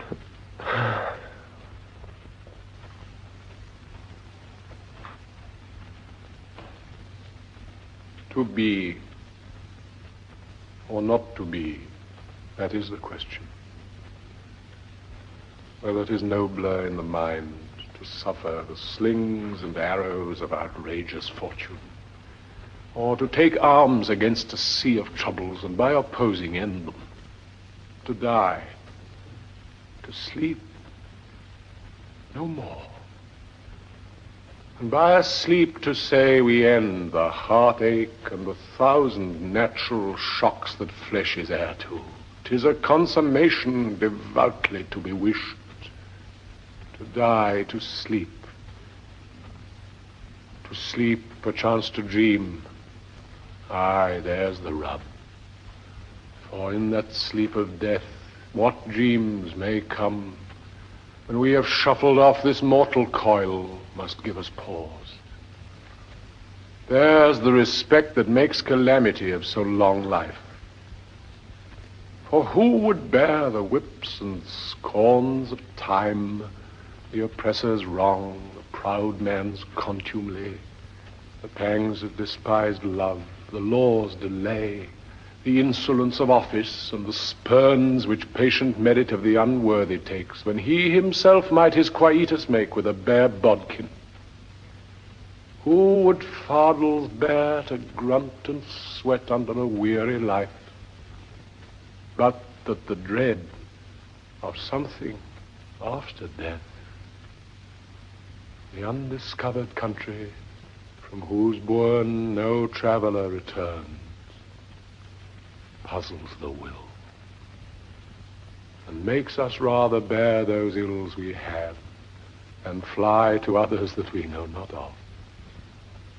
Thus conscience doth make cowards of us all, and thus the native hue of resolution is sicklied o'er with a pale cast of thought, and enterprises of great pith and moment to this regard, their currents turn awry and lose the name of action. Soft you now, the fair Ophelia. Nymph, in thy orisons be all my sins remembered. Good my lord, how does your honor for this many a day? I humbly thank you well. My lord, I have remembrances of yours that I have longed long to redeliver. I pray you now receive them. No, not I. I never gave you aught. My honored lord, you know right well you did. And with them words of so sweet breath composed as made the things more rich. Their perfume lost, take these again. For to the noble mind rich gifts wax poor when givers prove unkind. There, my lord. Are you honest? My lord? Are you fair? What means your lordship? That if you be honest and fair, your honesty should admit no discourse to your beauty. Could beauty, my lord, have better converse than with honesty? Aye, truly, for the power of beauty can sooner transform honesty from what it is to a bawd than the force of honesty can translate beauty into his likeness. This was sometime a paradox, but now the time gives it proof. I did love you once. Indeed, my lord, you made me believe so. You should not have believed me. A virtue cannot so inoculate our old stock, but we shall relish of it. I loved you not. I was the more deceived. Get thee to a nunnery. Why wouldst thou be a breeder of sinners? I am myself indifferent, honest, yet I can accuse me of such things that were better my mother had not borne me. I am very proud, revengeful, ambitious, with more offenses at my beck than I have thoughts to put them in, imagination to give them shape, or time to act them in. What should such fellows as I do, crawling between earth and heaven? We're arrant knaves all, believe none of us. Go thy ways to a nunnery. Where's your father? At home, my lord. Let the doors be shut upon him, that he may play the fool nowhere but in his own house. Farewell. Oh, help him, you sweet heavens. Thou dost marry, I'll give thee this plague for thy dowry. Be thou as chaste as ice, as pure as snow. Thou shalt not escape calumny. Get thee to a nunnery, go, farewell. Or if thou would needs marry, marry a fool. For wise men know well enough what monsters you make of them. To a nunnery go, and quickly too, farewell. Heavenly powers restore him. I have heard of your paintings too well enough. God has given you one face, and you make yourselves another. You jig, you amble, you lisp, and nickname God's creatures, and make your wantonness your ignorance. Go to, I'll no more on. It has made me mad. I say we will have no more marriages. Those that are married already, all but one, shall live. The rest shall keep as they are. To a nunnery. Go. Oh, what a noble mind is here o'erthrown. The courtiers, soldiers, scholars, eye, tongue, sword.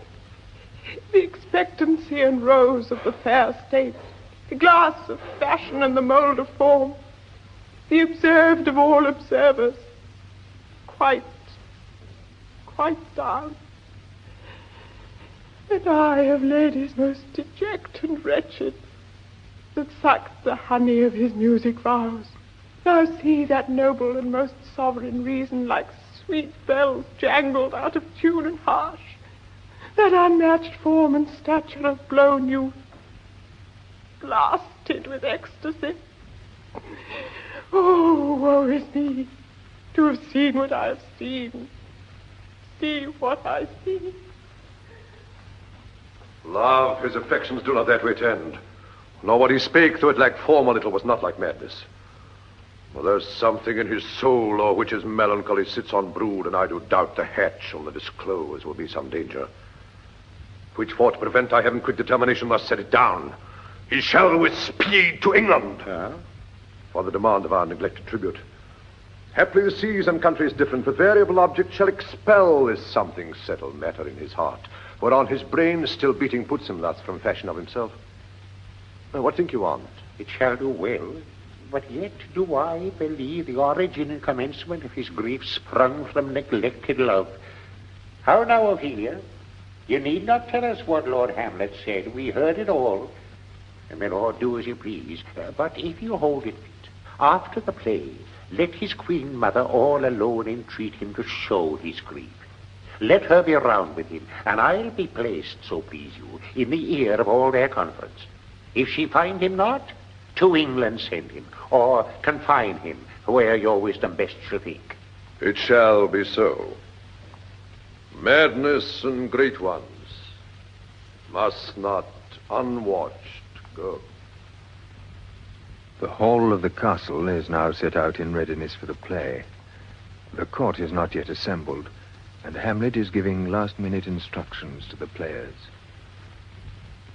Speak the speech, I pray you, as I pronounced it to you, trippingly on the tongue. But if you mouth it, as many of your players do, I have as lief the town crier spoke my lines. Nor do not saw the air too much with your hand thus, but use all gently. For in the very torrent tempest, and as I may say, whirlwind of your passion, you must acquire and beget a temperance that may give it smoothness. Oh, it offends me to the soul to hear a robustious, periwig-pated fellow tear a passion to tatters, to very rags, to split the ears of the groundlings, who, for the most part, are capable of nothing but inexplicable dumb shows and noise. I could have such a fellow whipped for o'erdoing termagant. It out-Herods Herod. Pray you avoid it. I warrant your honor. Nor be not too tame neither, but let your own discretion be your tutor. Suit the action to the word to the action, with this special observance that you o'erstep not the modesty of nature.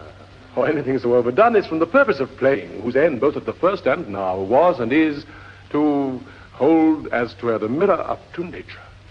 To show virtue her own feature, scorn her own image, and the very age and body of the time, his form and pressure. Now this overdone, or come tardy off, though it make the unskilful laugh, cannot but make the judicious grieve, the censure of which one must in your allowance o'erweigh a whole theatre of others. Oh, there be players that I have seen play, and heard others praise, and that highly, not to speak it profanely, that neither having the accent of Christians, nor the gait of Christian pagan, nor man, have so strutted and bellowed, that I have thought some of nature's journeymen had made men, and not made them well. They imitated humanity so abominably. I hope we have reformed that indifferently with us. Oh, reform it altogether, and let those that play your clowns speak no more than is set down for them. For there be of them that will themselves laugh, to set on some quantity of barren spectators to laugh too, though in the meantime some necessary question of the play be then to be considered. That's villainous, and shows a most pitiful ambition in the fool that uses it. Go, make you ready. Come. Ah, my lord. Here is Lord Hamlet. How now, my lord, will the king hear this piece of work? And the queen too, and that presently. Bid the players make haste. Yes, sir. Well, my lord. Will you too help to hasten them? Aye, my lord. My lord. What, ho, Horatio? Yes, sweet lord, at your service. Horatio, thou art e'en as just a man, as e'er my conversation coped withal. Oh, my dear lord. Nay, do not think I flatter, for what advancement may I hope from thee, that no revenues hast but thy good spirits to feed and clothe thee? Why should the poor be flattered? No, let the candid tongue lick absurd pomp and crook the pregnant hinges of the knee, where thrift may follow fawning. Dost thou hear? Since my dear soul was mistress of her choice, and could of men distinguish, her election hath sealed thee for herself. For thou hast been as one in suffering all that suffers nothing. A man that fortune's buffets and rewards has ta'en with equal thanks. And blessed are those whose blood and judgment are so well commingled that they are not a pipe for fortune's finger to sound what stop she please. Give me that man that is not passion's slave, and I will wear him in my heart's core, aye, in my heart of hearts, as I do thee. Something too much of this. There is a play tonight before the king. One scene of it comes near the circumstance which I have told thee, of my father's death. I pray thee, when thou seest that act afoot, even with the very comment of thy soul, observe mine uncle. If his occulted guilt do not itself unkennel in one speech, It is a damned ghost that we have seen, and my imaginations are as foul as Vulcan's stithy. Give him heedful note, for mine eyes will rivet to his face, and after we will both our judgments join in censure of his seeming. Well, my lord, if he steal aught the whilst this play is playing and scape detecting, I will pay the theft. They are coming to the play. I must be idle. Get you a place.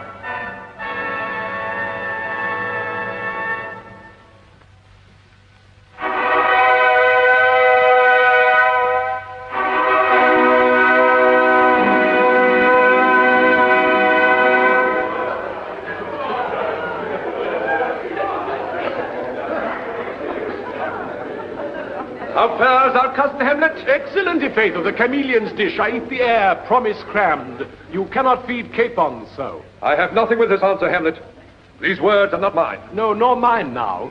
My lord Polonius, you played once at the university, you say? That I did, my lord, and was accounted a good actor. And what did you enact? I did enact Julius Caesar. I was killed in the Capitol.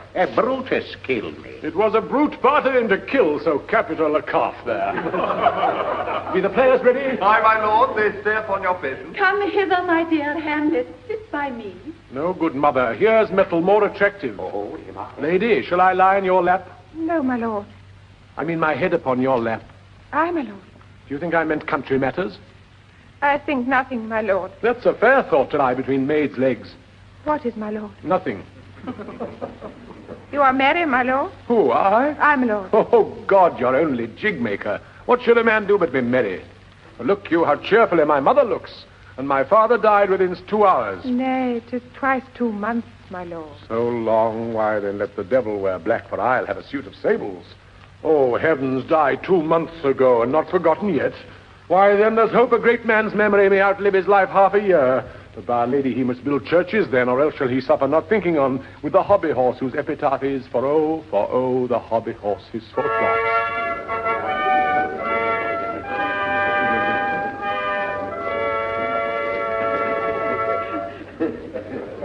For us, and for our tragedy, here, stooping to your clemency, we beg your hearing patiently. Is this a prologue or the posy to a ring? 'Tis brief, my lord. As woman's love. 2 figures come onto the stage, dressed as a king and a queen. Full 30 times hath Phoebus' cart gone round, Neptune's salt wash and Tellus' orbed ground, and 30 dozen moons with borrowed sheen about the world have times 1230s been, since love our hearts and Hymen did our hands unite commutual in most sacred bands. So many journeys may the sun and moon make us again count o'er, ere love be done. But woe is me, you are so sick of late, so far from cheer and from our former state, that I distrust you. Yet, though I discomfort you, my lord, it nothing must. For women's fear and love hold quantity in neither aught or in extremity. Now what my love is, proof has made you know, and as my love is sized, my fear is so. Where love is great, the littlest doubts are fear. Where little fears grow great, great love grows there.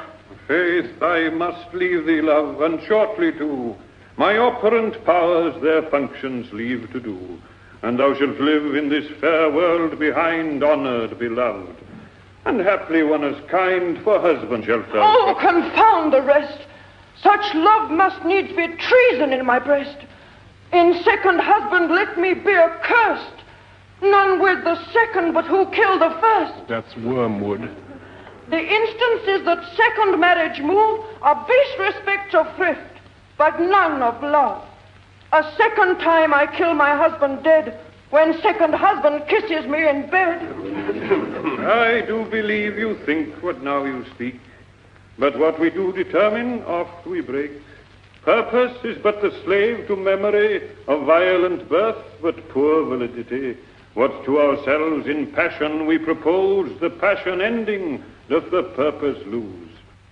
And our devices still are overthrown. Our thoughts are ours, their ends none of our own.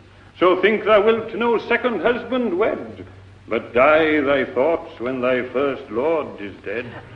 Nor earth to me give food, or heaven light, sport and repose, luck from me day and night. To desperation turn my trust and hope, and anchors cheer in prison be my scope. Each opposite that blanks the face of joy, meet what I would have well and it destroy. Both here and hence pursue me lasting strife, if once a widow, ever I be wife. If she should break it now. 'Tis deeply sworn. Sweet, leave me here a while. My spirits grow dull, and fain I would beguile the tedious day with sleep.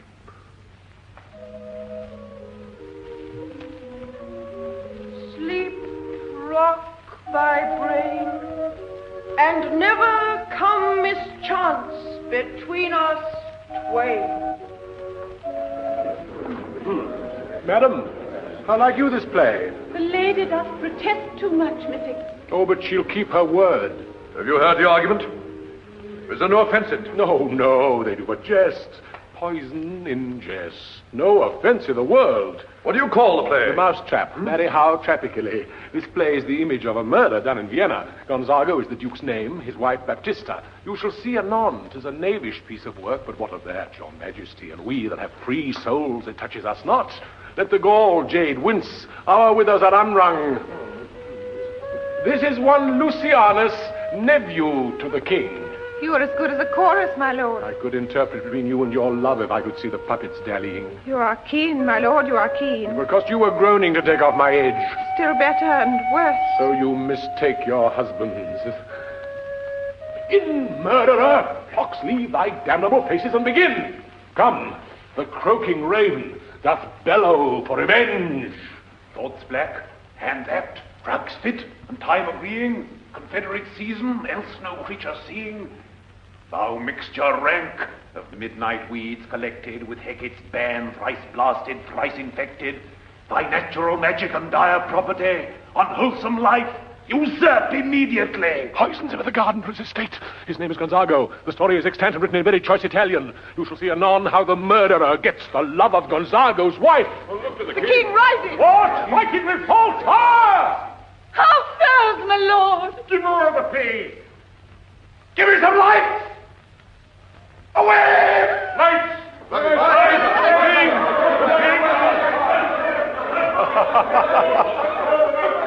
Why, let the stricken deer go weep, the heart ungalled play. For some must watch while some must sleep, so runs the world away. Would not this earn a forest of feathers, if the rest of my fortunes turn Turk with me, with 2 provincial roses on my raised shoes, get me a fellowship in a cry of players, sir? Half a share. A whole one eye, for thou dost know, O Damon dear, this realm dismantled was of Jove himself, and now reigns here a very, very peacock. You might have rhymed. Oh, Horatio, I take the ghost's word for £1,000. It's perceived. Very well, my lord. The talk of the poisoning. I did very well note. My lord. Aha! Come, some music, come the recorders. For if the king like not the comedy, why then belike he like it not perdy. My lord. Come, some music. Good, my lord.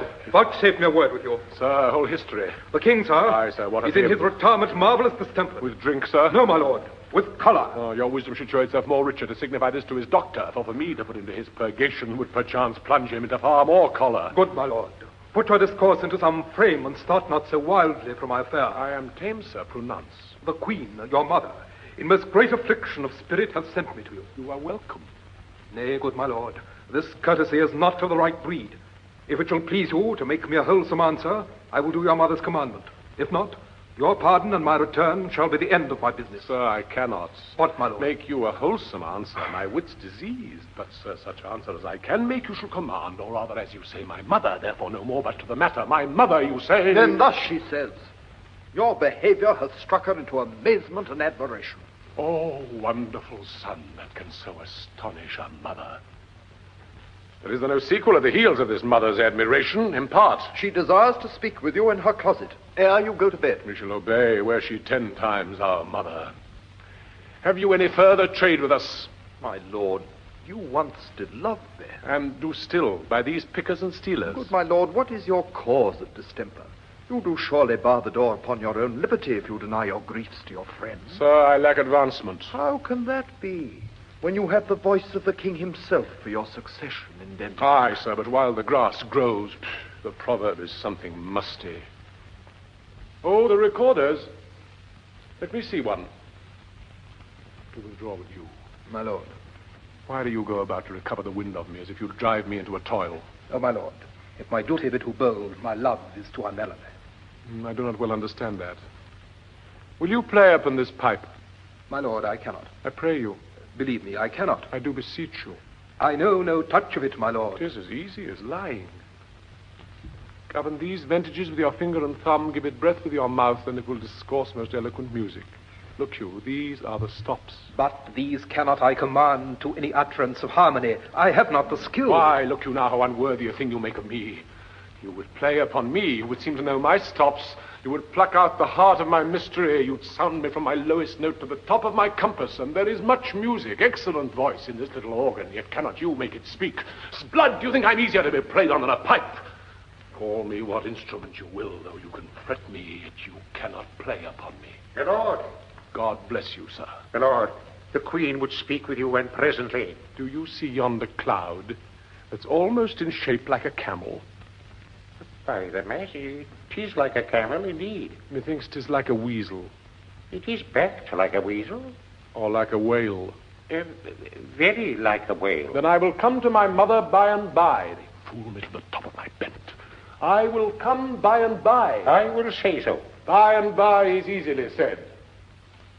Leave me, friend. 'Tis now the very witching time of night, when churchyards yawn, and hell itself breathes out contagion to this world. Now could I drink hot blood and do such bitter business as the day would quake to look on. Soft. Now to my mother. O heart, lose not thy nature. Let not ever the soul of Nero enter this firm bosom. Let me be cruel, not unnatural. I will speak daggers to her, but use none. My tongue and soul in this be hypocrites. How in my words soever she be shent, to give them seals, never my soul consent. Rosencrantz and Guildenstern have gone straight from Hamlet to the king. I like him not, nor stands it safe with us to let his madness range. Therefore prepare you. I your commission will forthwith dispatch, and he to England shall along with you.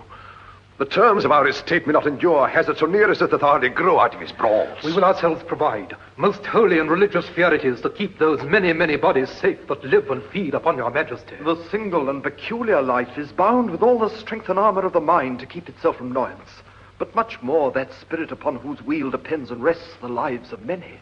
The cease of majesty dies not alone, but like a gulf doth draw what's near it with it. For it is a massy wheel fixed on the summit of the highest mount, to whose huge spokes 10,000 lesser things are mortised and adjoined, which, when it falls, each small annexment, petty consequence, attends the boisterous ruin. Never alone did the king sigh, but with a general groan. Arm you, I pray you, to the speedy voyage, for we will fetters put about this fear which now goes too free-footed. We will haste us. My lord, he's going to his mother's closet. Behind the arras I'll convey myself to hear the process. I warrant she'll tax him home. And, as you said, and wisely was it said, 'tis meet that some more audience than a mother, since nature makes them partial, should o'erhear the speech of bondage. Fare you well, my liege. I'll call upon you ere you go to bed and tell you what I know. Thanks, dear my lord.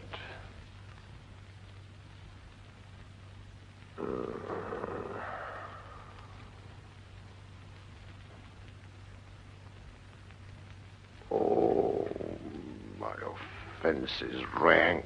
It smells to heaven. It hath the primal eldest curse upon it. A brother's murder. Pray, can I not? Though inclination be as sharp as will, my stronger guilt defeats my strong intent. And like a man to double business bound, I stand in pause where I shall first begin, and both neglect. What if this cursed hand were thicker than itself with brother's blood? Is there not rain enough in the sweet heavens to wash it white as snow? Whereto serves mercy but to confront the visage of offense? And what's in prayer but this twofold force, to be forestalled ere we come to fall, or pardoned being down? Then I look up. My fault is past. But oh, what form of prayer can serve my turn? Forgive me my foul murder. That cannot be, since I am still possessed of those effects for which I did the murder. My crown, mine own ambition, and my queen. May one be pardoned and retain the offense? In the corrupted currents of this world, offence's gilded hand may shove by justice, and oft 'tis seen the wicked prize itself buys out the law. But 'tis not so above. There is no shuffling. There the action lies in his true nature, and we ourselves compelled even to the teeth and forehead of our faults to give an evidence. What then? What rests? Try what repentance can. What can it not? Yet what can it when one cannot repent? O wretched state! O bosom black as death! O limed soul that struggling to be free art more engaged! Help, angels! Make us say, bow stubborn knees, and heart with strings of steel. Be soft as sinews of the newborn babe. All may be well. Ah, now might I do it, Pat. Now he is a-praying. And now I'll do it. So he goes to heaven, and so am I revenged? That would be scanned. A villain kills my father, and for that I, his sole son, do the same villain send to heaven? Oh, this is hire and salary, not revenge. He took my father grossly, full of bread, with all his crimes broad blown, as flush as May. And how his audit stands, who knows save heaven? But in our circumstance and course of thought 'tis heavy with him. And am I then revenged, to take him the purging of his soul, when he is fit and seasoned for his passage? No. Up, sword, and know thou a more horrid hint, when he is drunk asleep, or in his rage, or in the incestuous pleasure of his bed, at gaming, swearing, or about some act that hath no relish of salvation in't. Then trip him, that his heels may kick at heaven, and that his soul may be as damned and black as hell, whereto it goes.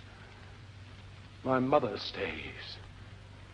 This physic but prolongs thy sickly days. My words fly up. My thoughts remain below. Words without thought never to heaven go. Madam, he will come straight. Look your way home to him. Tell him his pranks have been too broad to bear with, and that your grace hath screened and stood between much heat and him. I'll sconce me even here. Pray you, be round with him. I'll warrant you, fear me not. Mother! Withdraw, I hear him coming. Now, mother, what's the matter? Hamlet, thou hast thy father much offended. Mother, you have my father much offended. Come, you answer with an idle tongue. Go, you question with a wicked tongue. Why, how now, Hamlet? What's the matter now? Have you forgot me? No, by the rood, not so. You are the queen, your husband's brother's wife. And would it were not so, you are my mother. No. Then I'll set those to thee that can speak. Come, and sit you down. You shall not budge. You go not till I set you up a glass where you may see the inmost part of it. What wilt thou do? Thou wilt not murder me. Help! What ho! Help! How now, a rat! Eat! What a ducat! Oh, I am slain. Oh, me, what hast thou done? Nay, I know not. It is the king! Oh, what a rash and bloody deed is this. A bloody deed! Almost as bad, good mother, as kill a king and marry with his brother. As kill a king? Aye, lady. 'Twas my word. Ah, wretched, rash, intruding fool, farewell. I took thee for thy better. Take thy fortune. Thou find'st to be too busy some danger. Leave wringing of your hands. Peace, sit you down and let me wring your heart, for so I shall, if it be made of penetrable stuff. If damned custom have not brassed it so that it is proof and bulwark against sense. What have I done that thou darest wag thy tongue in noise so rude against me? Such an act as blurs the grace and blush of modesty, calls virtue hypocrite, takes off the rose from the fair forehead of an innocent love and sets a blister there, makes marriage vows as false as dice as oaths. Oh, such a deed as from the body of contraction plucks the very soul, and sweet religion makes a rhapsody of words. Heaven's face doth glow, yea, this solidity and compound mass with tristful visages against the doom is thought's sake at the act. Ay me, what act that roars so loud and thunders in the depths? Look here.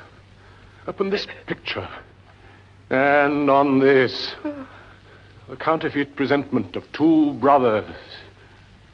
See what a grace was seated on this brow. Hyperion's curls, the front of Jove himself, an eye like Mars to threaten and command, a station like the herald Mercury, new lighted on a heaven-kissing hill, a combination and a form indeed, where every god did seem to set his seal to give the world assurance of a man. This was your husband. Look you now what follows. Here is your husband, like a mildewed ear, blasting his wholesome brother. Have you eyes? Could you on this fair mountain leave to feed and batten on this moor? Have you eyes? You cannot call it love, for at your age the heyday in the blood is tame. It's humble and waits upon the judgment. And what judgment could step from this to this? Sense sure you have, else would you not have motion, but sure that sense is apoplexed, for madness would not err, nor sense to ecstasy was ne'er so thralled that it reserved some quantity of choice to serve in such a difference. What devil was that thus hath cozened you at hoodman blind?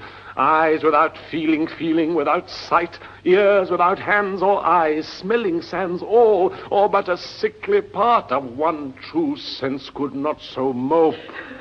Oh, shame, where is thy blush?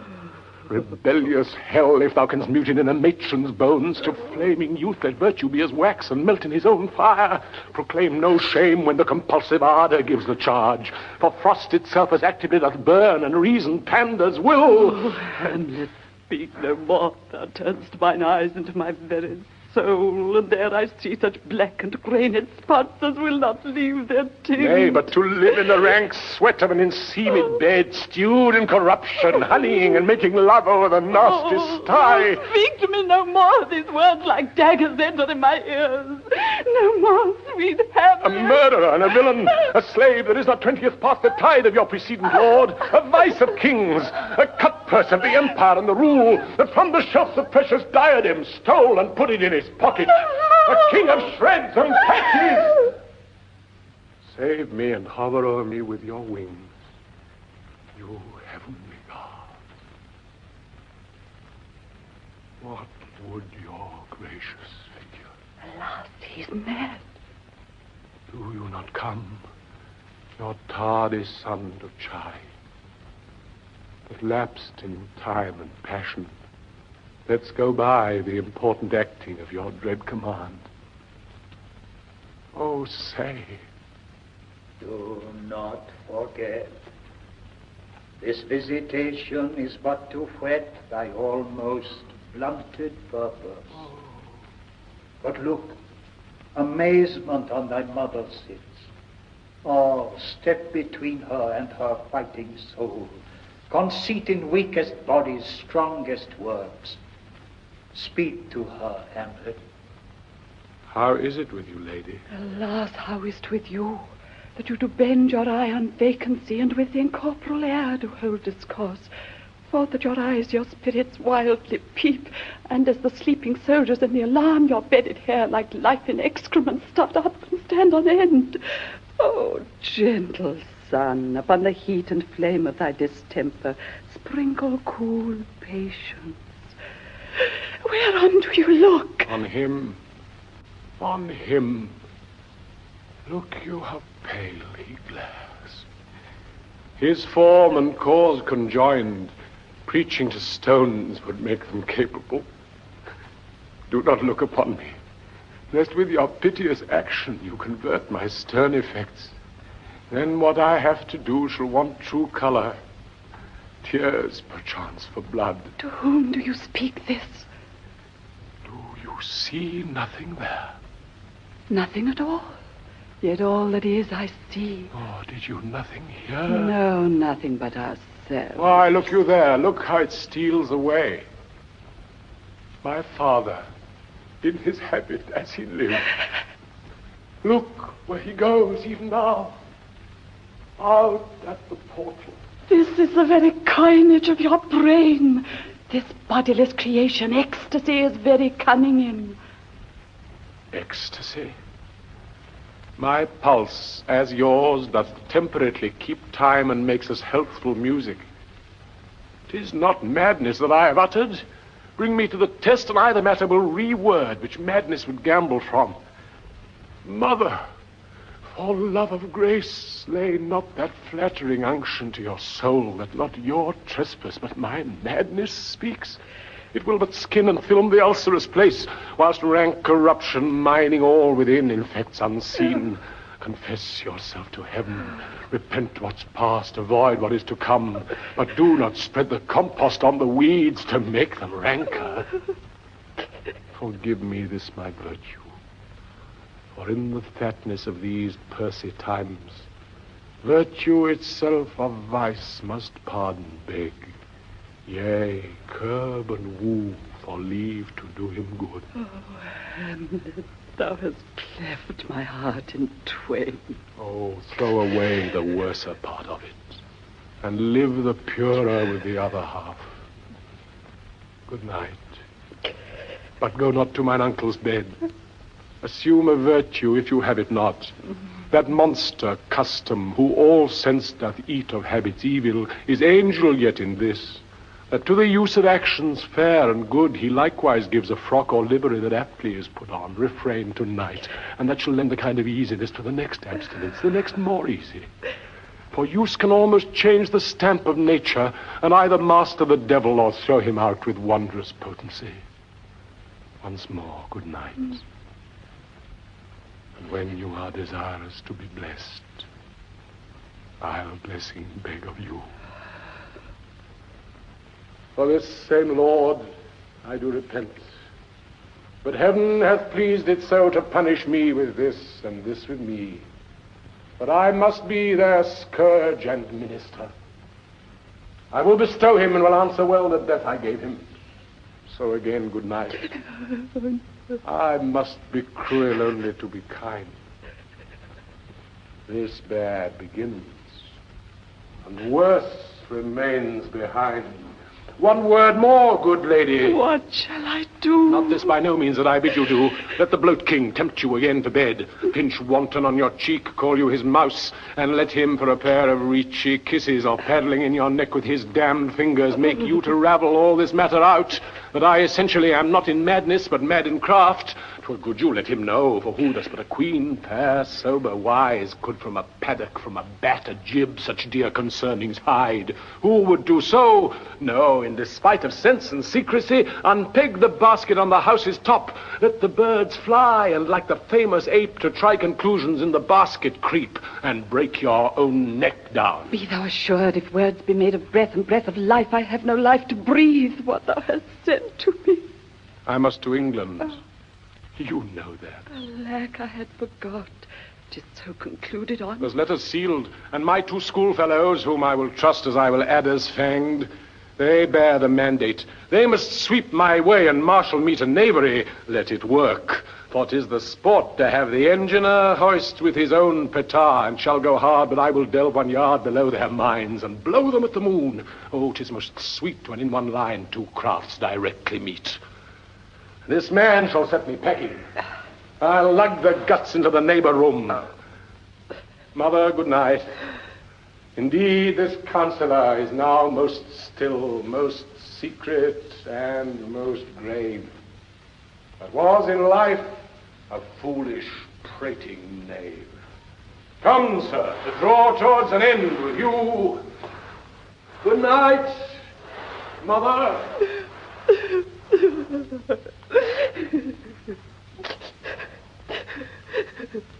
Where is your son? Ah, my lord, what have I seen tonight? What, Gertrude? How does Hamlet? Mad as the sea and wind when both contend which is the mightier. In his lawless fit behind the arras, hearing something stir, whips out his rapier, cries, arrest, arrest! And in this brainish apprehension kills the unseen good old man. Oh, heavy deed. It had been so with us had we been there. His liberty is full of threats to all, to you yourself, to us, to everyone. Alas, how shall this bloody deed be answered? It will be laid to us whose providence should have kept short, restrained, and out of haunt this mad young man. But so much was our love, we would not understand what was most fit.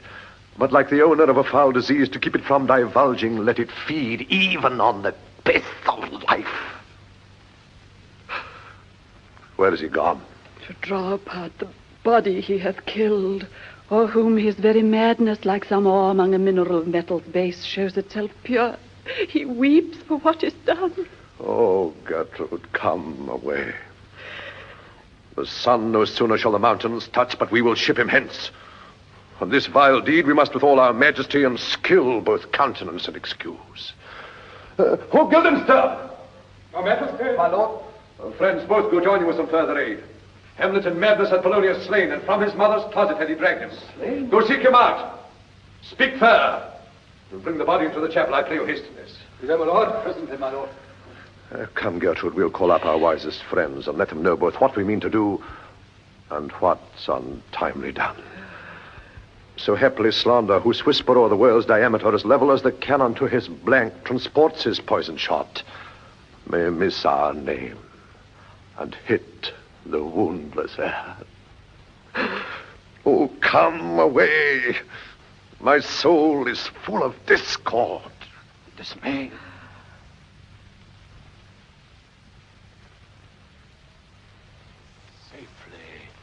Stowed. Hamlet! But soft, what noise? Who calls on Hamlet? He is there, follow him. Oh, here they come. What have you done, my lord, with the dead body? Compounded it with dust whereto 'tis kin. Tell us where 'tis, that we may take it thence and bear it to the chapel. Do not believe it. Believe what? That I can keep your counsel and not mine own. Besides, to be demanded of a sponge, what replication should be made by the son of a king? Take you me for a sponge, my lord? Aye, sir, that soaks up the king's countenance, his rewards, his authorities. But such officers do the king best service in the end. He keeps them like an ape in the corner of his jaw, first mouthed to be last swallowed. When he needs what you have gleaned, it is but squeezing you, and sponge, you shall be dry again. I understand you not, my lord. I am glad of it. A knavish speech sleeps in a foolish ear. My lord, you must tell us where the body is and go with us to the king. The body is with the king, but the king is not with the body. The king is a thing. A thing, my lord? Of nothing. Lead me to him. Hide fox and all after. Oh, there you go. There.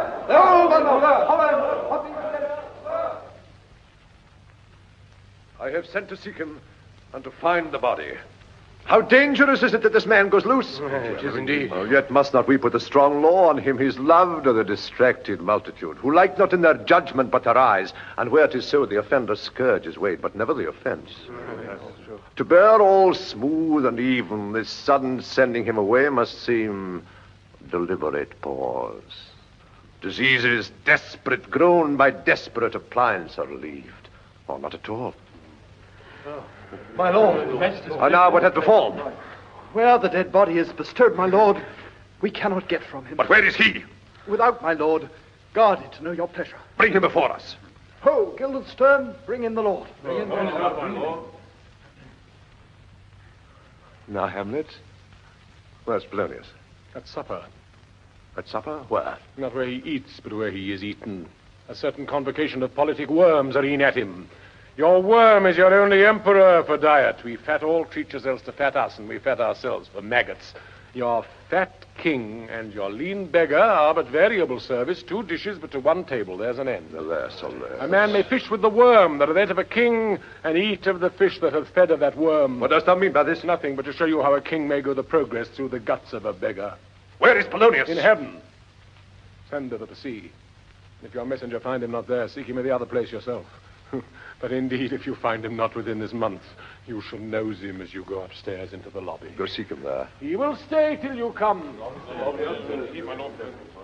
Hamlet, this deed for thine especial safety, which we do tender as we dearly grieve for that which thou hast done, must send thee hence with fiery quickness. Therefore prepare thyself. The bark is ready and the wind at help. The associates tend and everything is bent for England. For England? Aye, Hamlet. Good. So is't if thou knewest our purposes. I see a cherub that sees them. But come for England. Farewell, dear mother. Thy loving father, Hamlet. My mother, father and mother is man and wife. Man and wife is one flesh. And so, my mother. Come for England. Follow him at foot.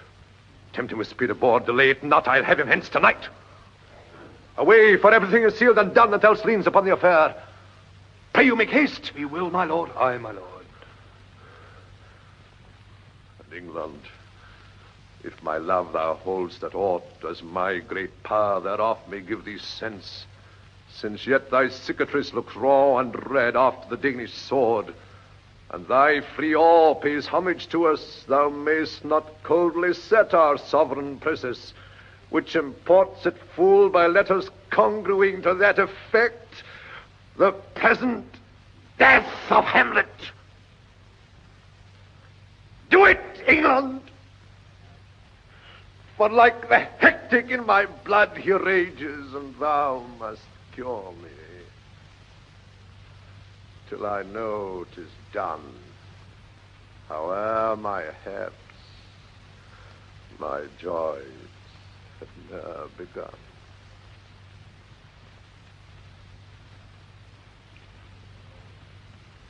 All is ready for the voyage. While Hamlet waits to embark, Fortinbras of Norway, who has been given his quiet pass through the king's dominions, goes by at the head of his army.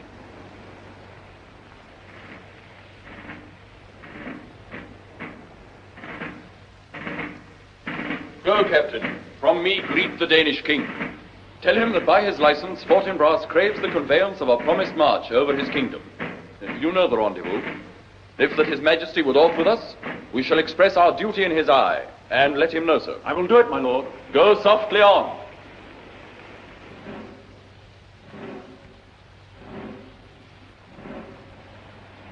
Good sir, whose powers are those? They are of Norway, sir. How purpose, sir, I pray you? Against some part of Poland. Who commands them, sir? The nephew to old Norway, Fortinbras. Goes it against the main of Poland, sir? Or to some frontier?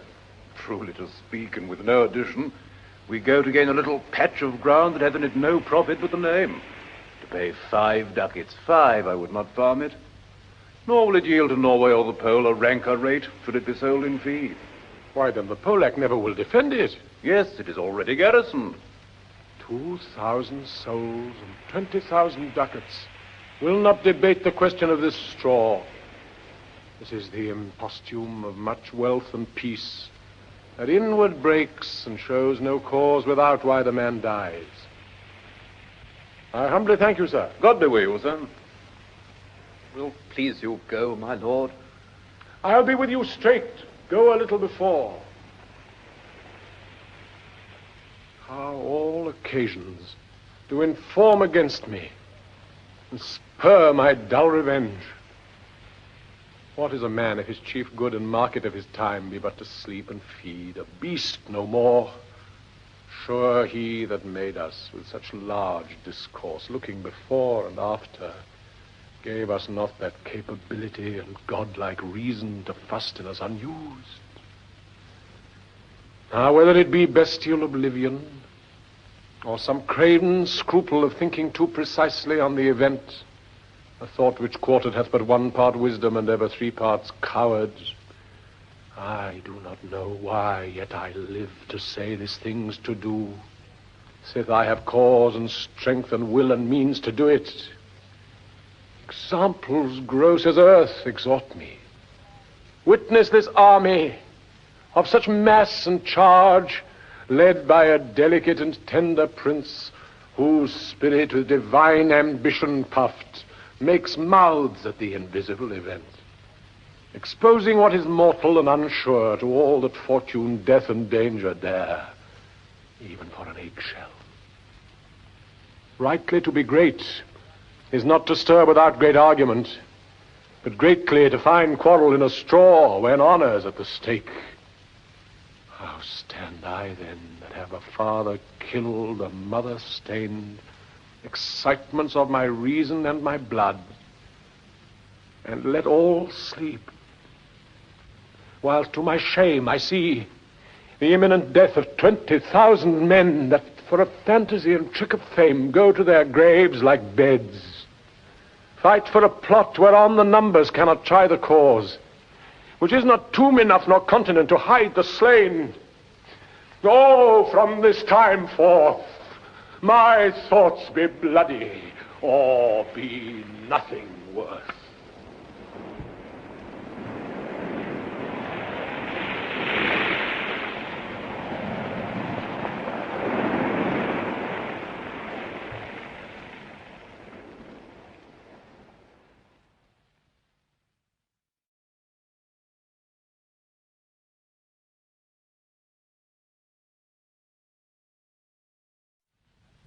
Hamlet has sailed for England.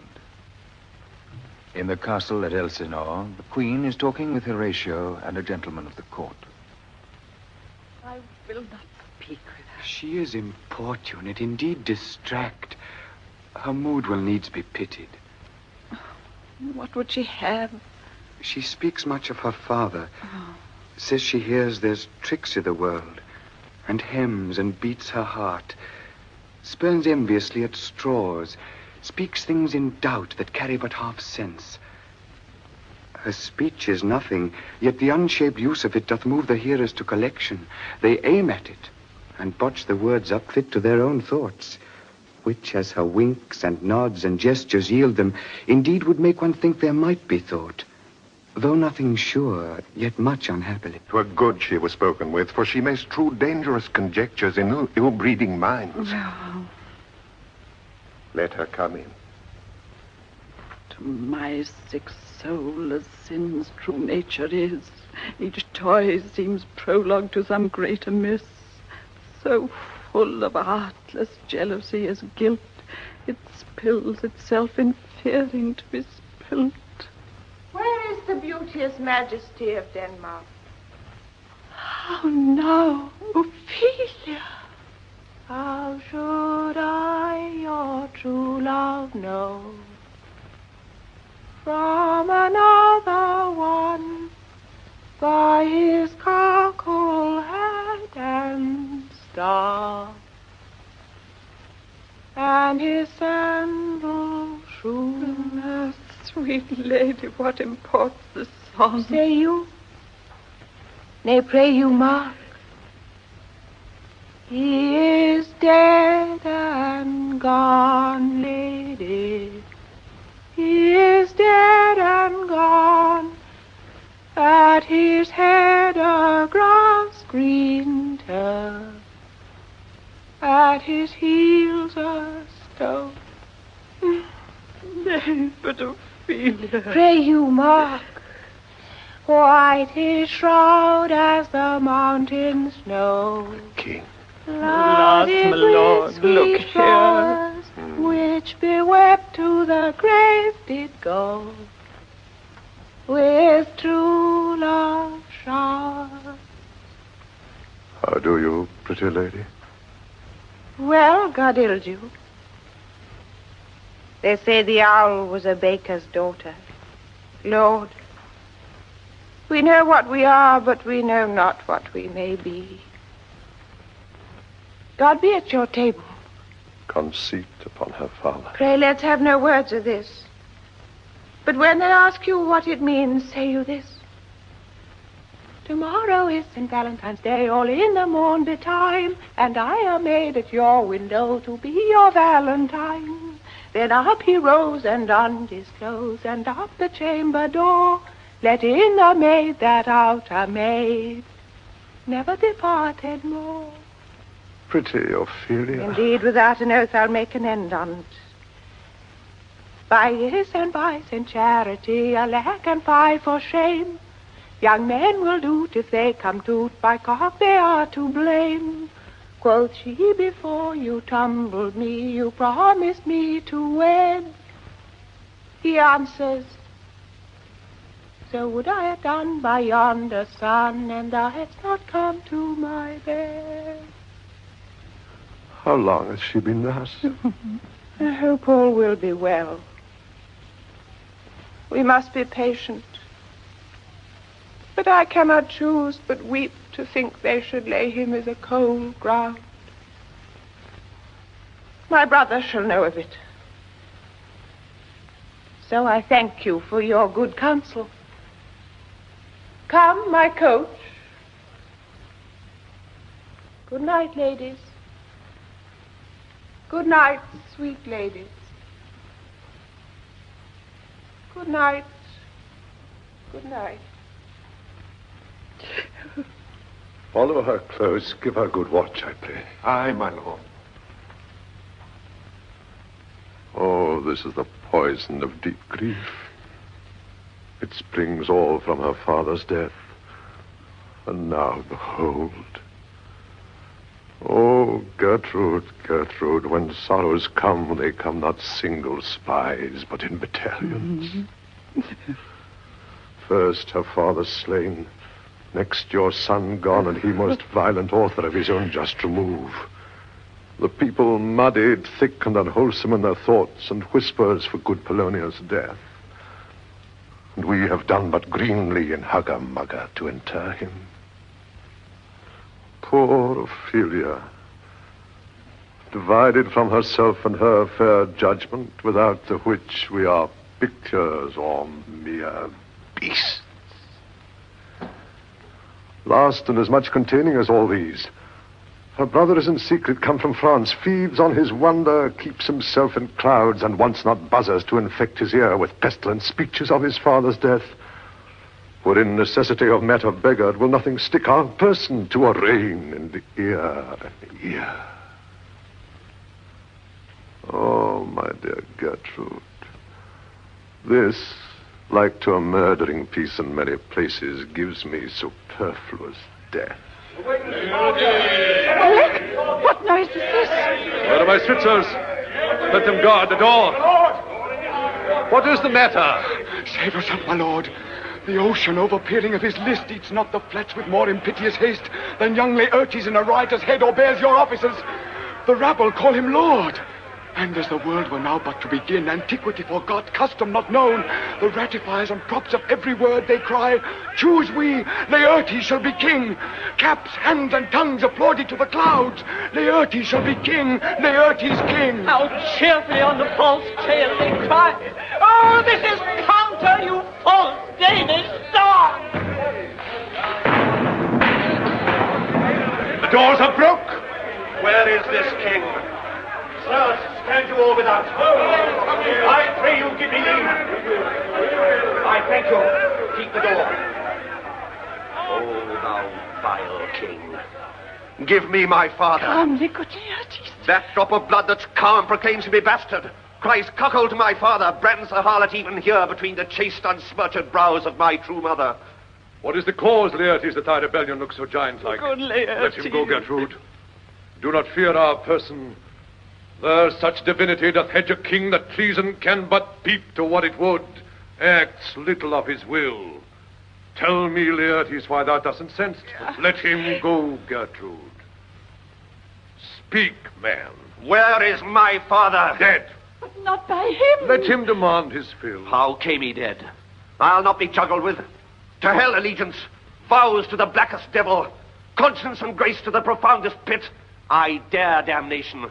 To this point I stand, that both the worlds I give to negligence, let come what comes. Only I'll be revenged most truly for my father. Who shall stay you? My will, not all the world's.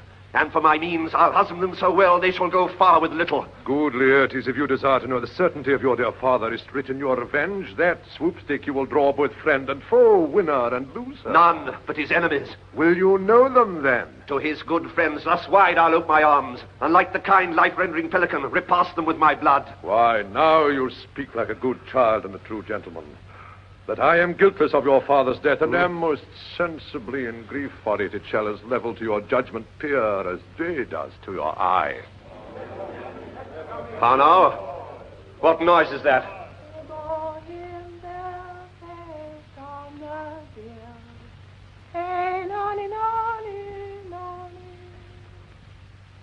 Oh, heat, dry up my brains. Tears 7 times salt burn out the sense and virtue of mine eye. By heaven, thy madness shall be paid with weight till our scale turn the beam.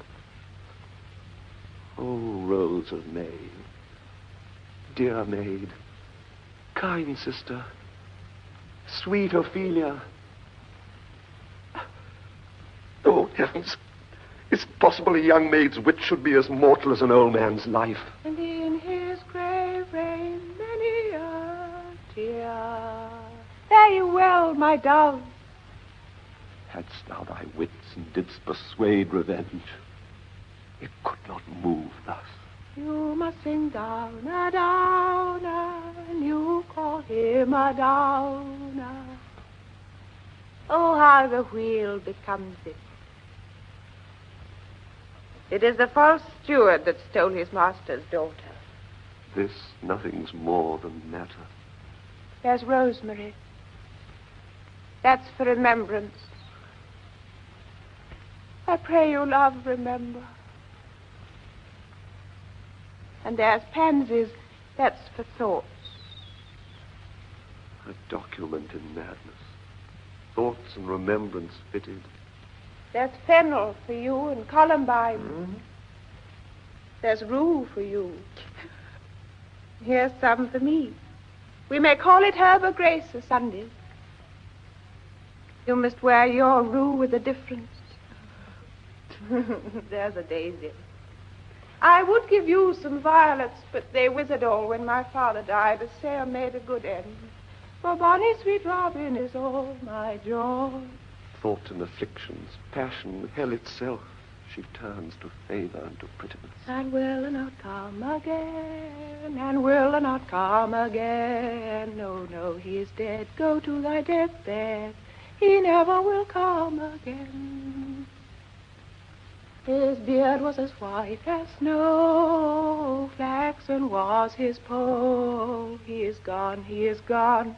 We cast away moan. God have mercy on his soul.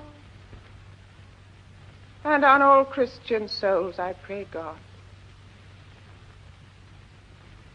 God be with you. Do you see this? Oh, God. Laertes, I must commune with your grief, for you deny me right. Go but apart, make choice of whom your wisest friends you will, and they shall hear and judge twixt you and me. If by direct or by collateral hand they find us touched, we will our kingdom give, our crown, our life, and all that we call ours to you in satisfaction. But if not, be you content to lend your patience to us, and we shall jointly labor with your soul to give it due content. Let this be so. his means of death, his obscure funeral. No trophy, sword, nor hatchment, or his bones, no noble right, nor formal ostentation, cry to be heard as 'twere from heaven to earth. But I must call it in question. So you shall. And where the offense is, let the great axe fall.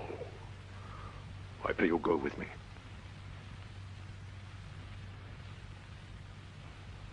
Meanwhile, Horatio is talking with a servant. What are they that would speak with me? Seafaring men, sir. They say they have letters for you. Let them come in. Sir. I do not know from what part of the world I should be greeted, if not from Lord Hamlet. God bless you, sir. Let him bless thee, too. He shall, sir, and it please him. There's a letter for you, sir. It came from the ambassador that was bound for England. If your name be Horatio, as I am led to know it is. Horatio, when thou shalt have overlooked this, give these fellows some means to the king. They have letters for him. Ere we were 2 days old at sea, a pirate of very warlike appointment gave us chase. Finding ourselves too slow of sail, we put on a compelled valor, and in the grapple I boarded them. On the instant they got clear of our ship, so I alone became their prisoner. They have dealt with me like thieves of mercy. But they know what they did. I am to do a turn for them. Let the king have the letters I have sent, and repair thou to me with as much speed as thou wouldst fly death. I have words to speak in thine ear will make thee dumb, yet are they much too light for the bore of the matter. These good fellows will bring thee where I am.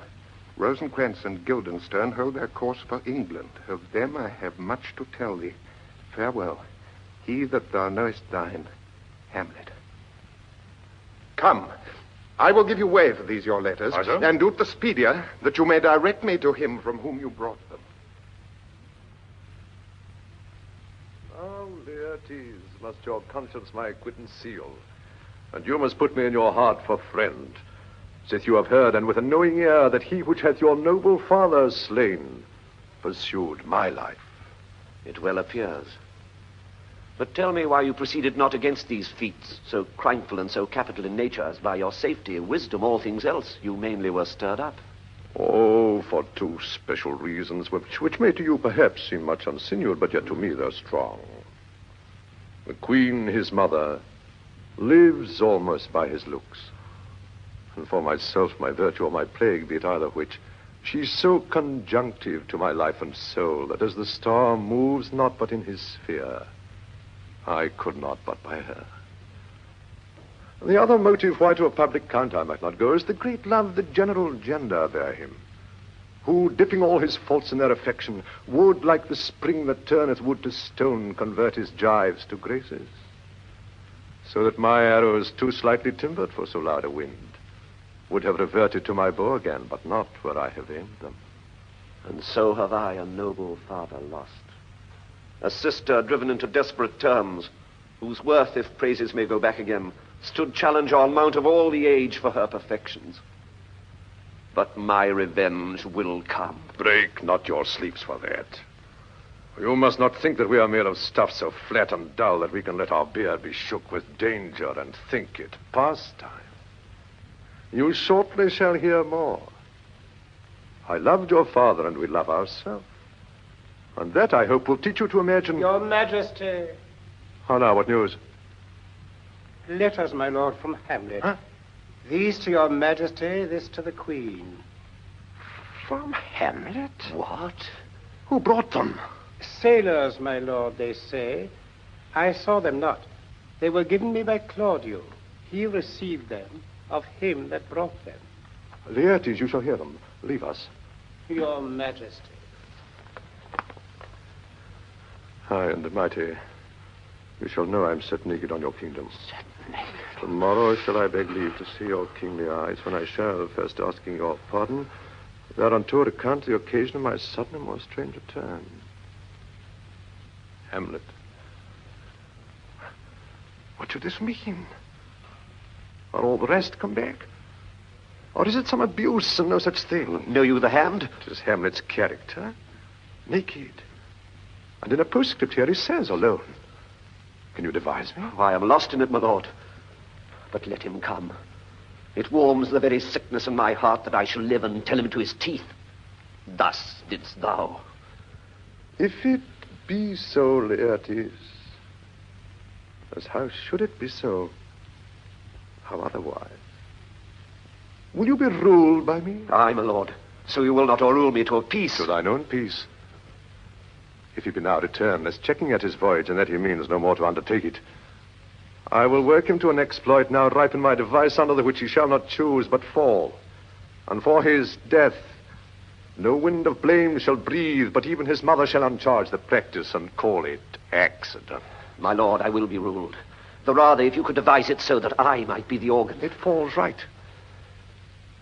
You have been talked of since your travel much, and that in Hamlet's hearing for a quality wherein they say you shine. Your sum of parts did not together pluck such envy from him as did that one, and that in my regard of the unworthiest siege. What part is that, my lord?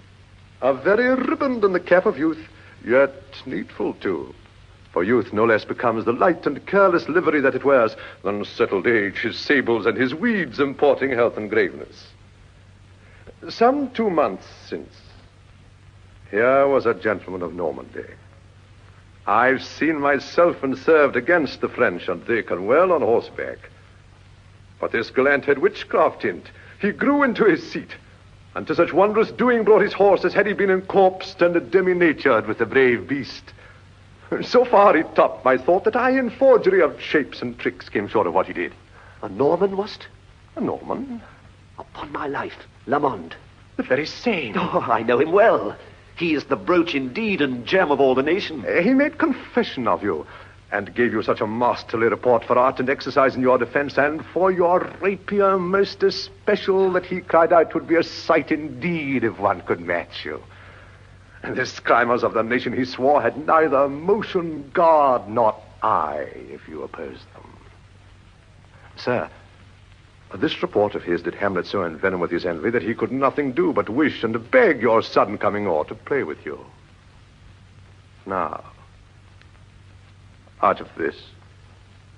What out of this, my lord? Laertes, was your father dear to you?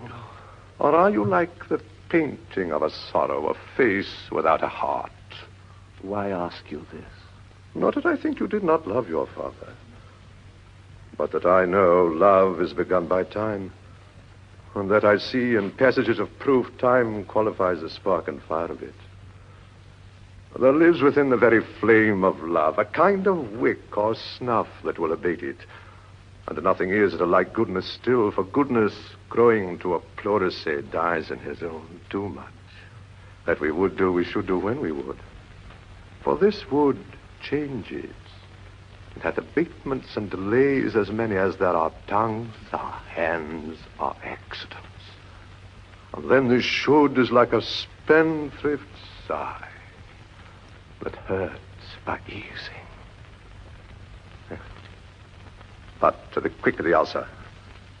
Hamlet comes back. What would you undertake to show yourself indeed your father's son more than in words?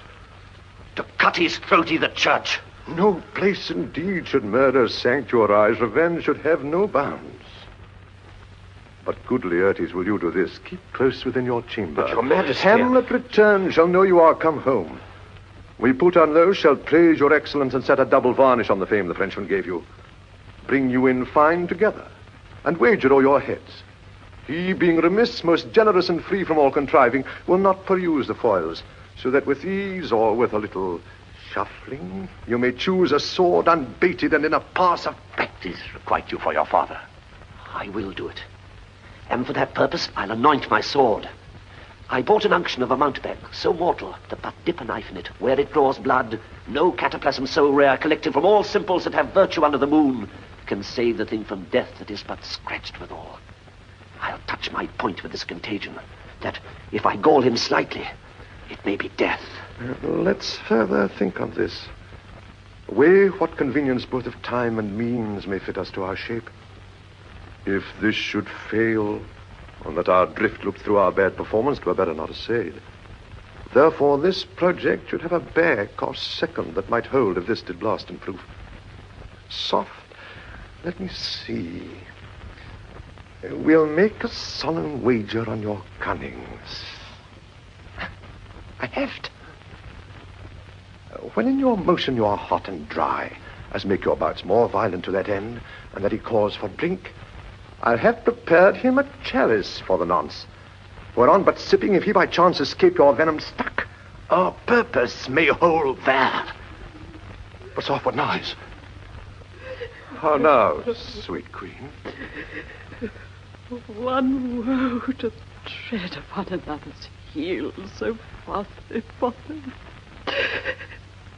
Your sister's drowned, Laertes. Drowned?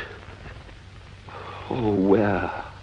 There is a willow grows aslant a brook that shows the tall leaves in the glassy stream. There, with fantastic garlands did she come, of crowflowers, nettles, daisies, and long purples. Liberal shepherds give a grosser name, but our cold maids do dead men's fingers call them.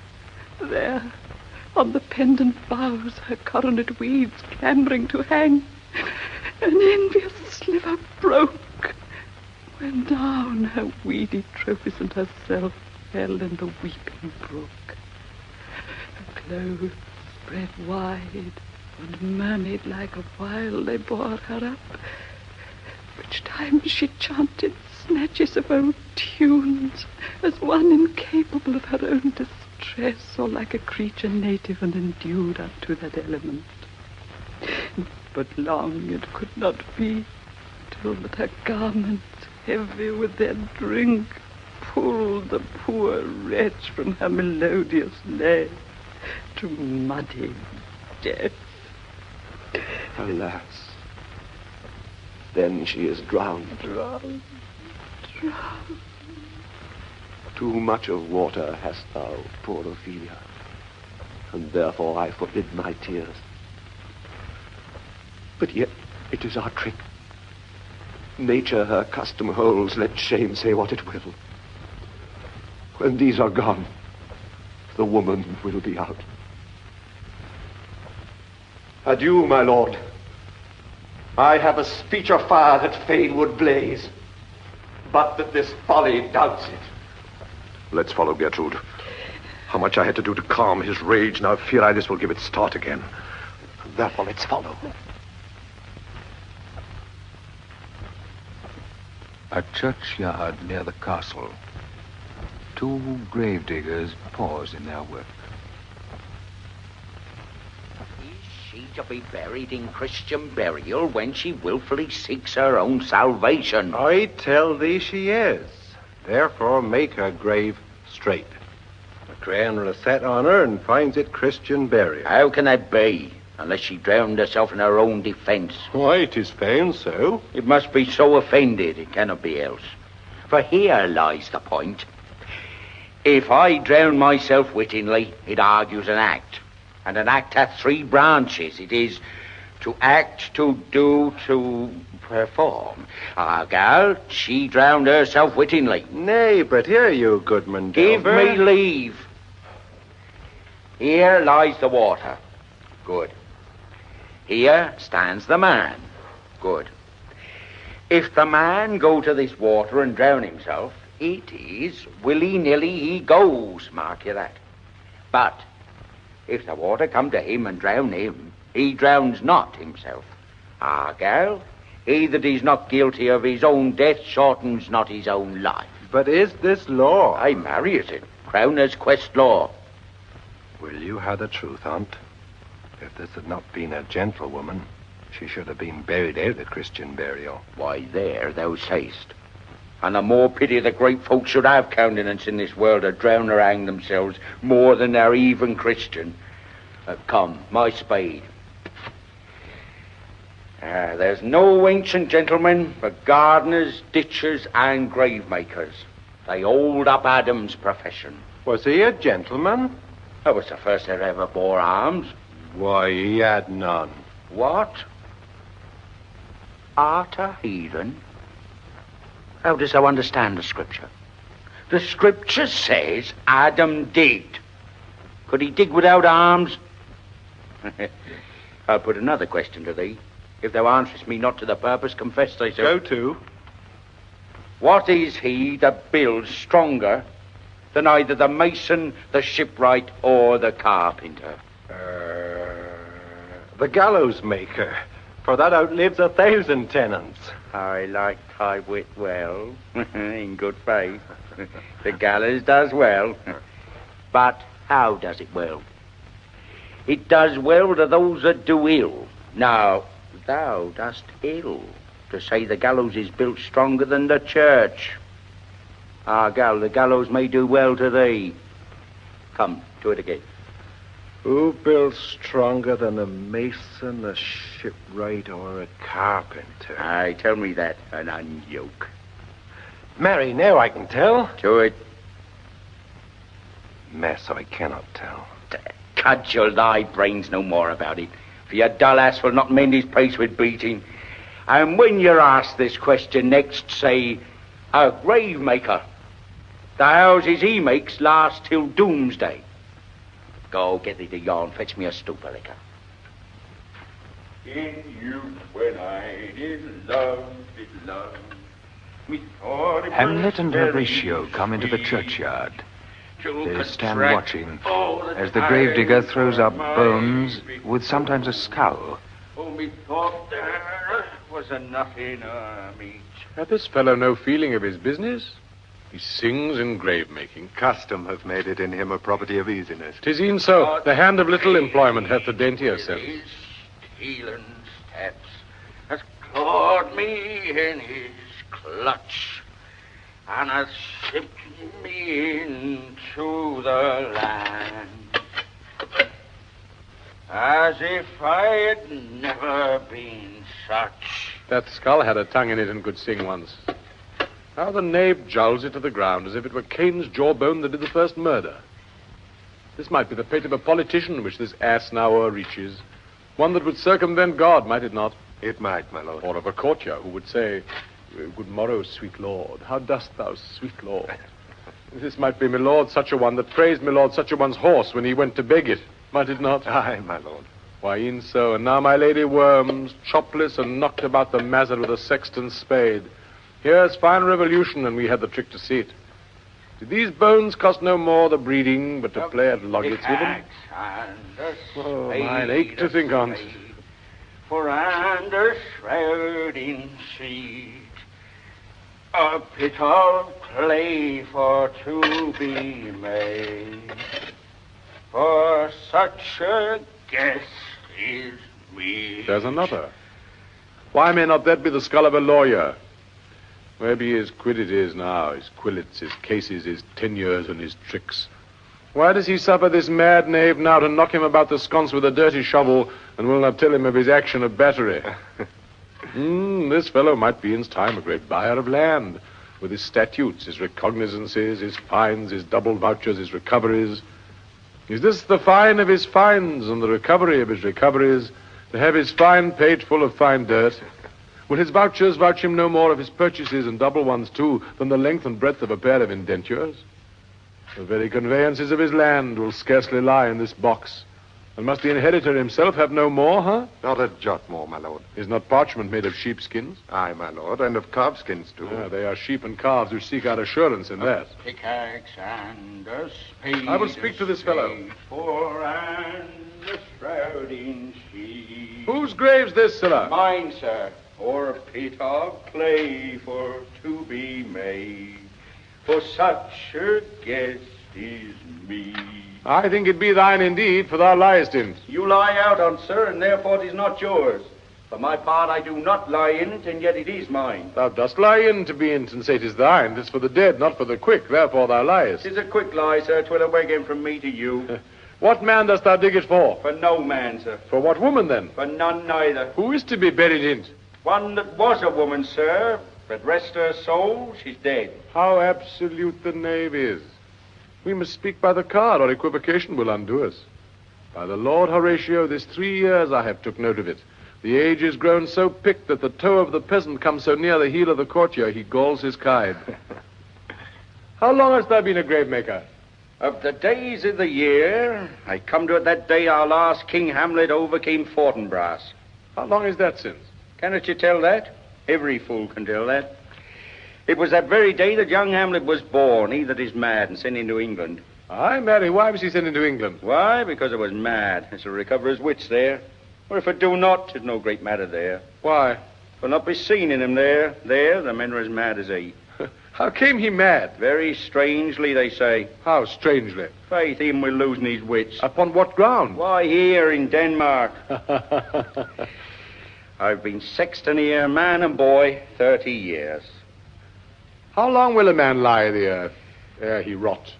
If faith, if I be not rotten before I die, as we have many pocky courses nowadays are scarce hold the lane in, I will last you some 8 year or 9 year. A tanner will last you 9 year. Well, why he more than another? Why, sir, his hide is so tanned with his trade that it will keep out water a great while. And your water's a sore decare of your horse and dead body. Now, here's a skull now, that lain in the earth 23 years. Oh, whose was it? A horse and mad fellas it was. Whose do you think it was? Nay, I know not. A pestilence on him for a mad rogue. I poured a flagon of Rhenish on my head once. This same skull, sir, was Sir Yorick's skull, the king's jester. This? In that. Let me see. Alas, poor Yorick. I knew him, Horatio. A fellow of infinite jest and most excellent fancy. He hath borne me on his back 1,000 times, and now, how abhorred in my imagination it is, my gorge rises at it. Here hung those lips which I have kissed, I know not how oft. Where be your jibes now? Your gambols, your songs, your flashes of merriment that were wont to set the table on a roar. Not one now to mock your own grinning. Quite chop-fallen. Now get you to my lady's chamber and tell her that her paint an inch thick. To this favor she must come. Make her laugh at that. Prithee, Horatio, tell me one thing. What's that, my lord? Dost thou think Alexander looked of this fashion of the earth? E'en so. And smelt so? Pah. E'en so, my lord. To what base uses we may return, Horatio? Why may not imagination trace the noble dust of Alexander till it find him stopping a bunghole? Twere to consider too curiously to consider, sir. No, faith, not a jot. But to follow him thither with modesty enough and likelihood to lead it. As thus Alexander died, Alexander was buried, Alexander returneth to dust. The dust is earth, of earth we make loam. And why of that loam, whereto he was converted, might they not stop a beer barrel? Imperious Caesar, dead and turned to clay, might stop a hole to keep the wind away. Oh, that that earth which held the world in awe should patch a wall to expel the winter's flaw.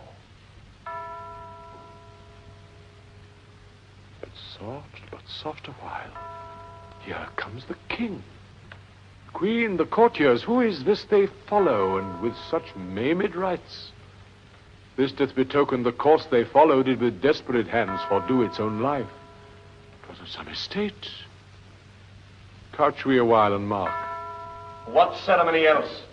That is Laertes, a very noble youth, mark. What ceremony else? Her obsequies have been as far enlarged as we have warranty. Her death was doubtful, and but that great commander sways the order, she should in ground unsanctified have lodged till the last trumpet. Her charitable prayers, shards, flints, and pebbles should be thrown on her. Yet here she has allowed her virgin krantz, her maiden struments, and the bringing home of bell and burial. Must there no more be done? No more be done. We should profane the service of the dead to sing a requiem, and such rest to her as to peace-parted souls. Lay her i the earth, and from her fair and unpolluted flesh may violets spring. I tell thee, churlish priest, a ministering angel shall my sister be when thou liest howling. What?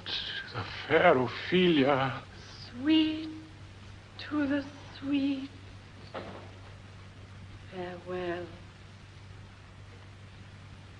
I hoped thou shouldst have been my Hamlet's wife. I thought thy bride bed to have decked, sweet maid, and not have strewn thy grave. Oh, treble woe, fall 10 times double on that cursed head, whose wicked deed thy most ingenious sense deprived thee of. Hold up the earth a while till I have caught her once more in mine arms. Now pile your dust upon the quickened dead, till of this flatter mountain you have made towards of Pelion or the sky shed of blue Olympus. What is he whose grief bears such an emphasis, whose phrase of sorrow conjures the wandering stars and makes them stand like wonder-wounded heroes? This is I, Hamlet the Dane.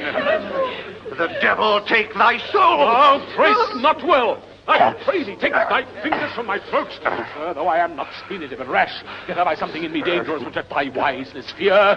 Hold off thy hand! My lord, be quiet. Why, I will fight with him upon this theme, until mine eyelids can no longer wag. Oh, my son, what thee? I loved Ophelia. 40,000 brothers could not with all their quantity of love make up my son. What wouldst thou do for her? Oh, he is mad, Laertes. For love of God, forbear him. Swoon, show me what thou'dst do. Would weep, would fight, would fast, would tear thyself, would drink of easel, eat a crocodile, I'll do it. If thou come here to whine, to outface me with leaping in her grave, be buried quick with her, and so will I. And if thou pray to mountains, let them throw millions of acres on us, till our ground, singeing his pate against the burning zone, make Ossa like a wart. Nay, and thou'lt mouse, I'll rant as well as thou. This is mere madness, and thus a while if it will work on him. Anon, as patient as the female dove when that her golden couplets are disclosed, his silence will sit drooping. Hear you, sir. What is the reason that you use me thus? I loved you ever. But it is no matter. Let Hercules himself do what he may. The cat will mew, and dog will have his day. I pray thee, good Horatio, wait upon him. Now, Laertes, strengthen your patience. Now, last night's speech will put the matter to the present push. Good Gertrude, set some watch over your son. This grave shall have a living monument.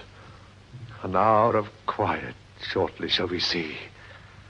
Till then, in patience our proceeding be.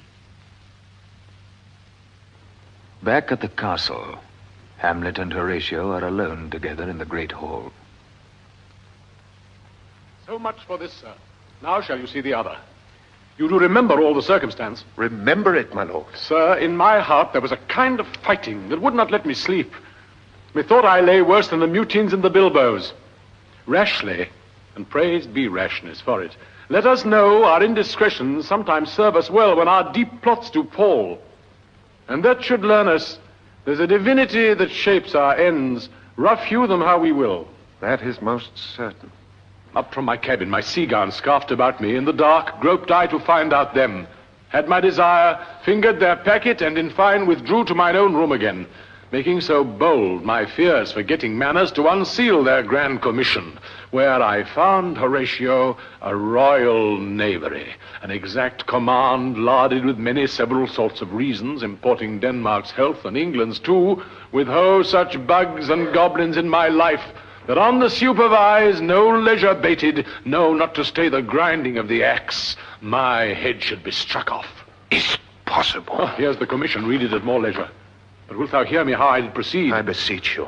Being thus benetted round with villainies, or I could make a prologue to my brains, they had begun the play. I set me down, devised a new commission, wrote it fair.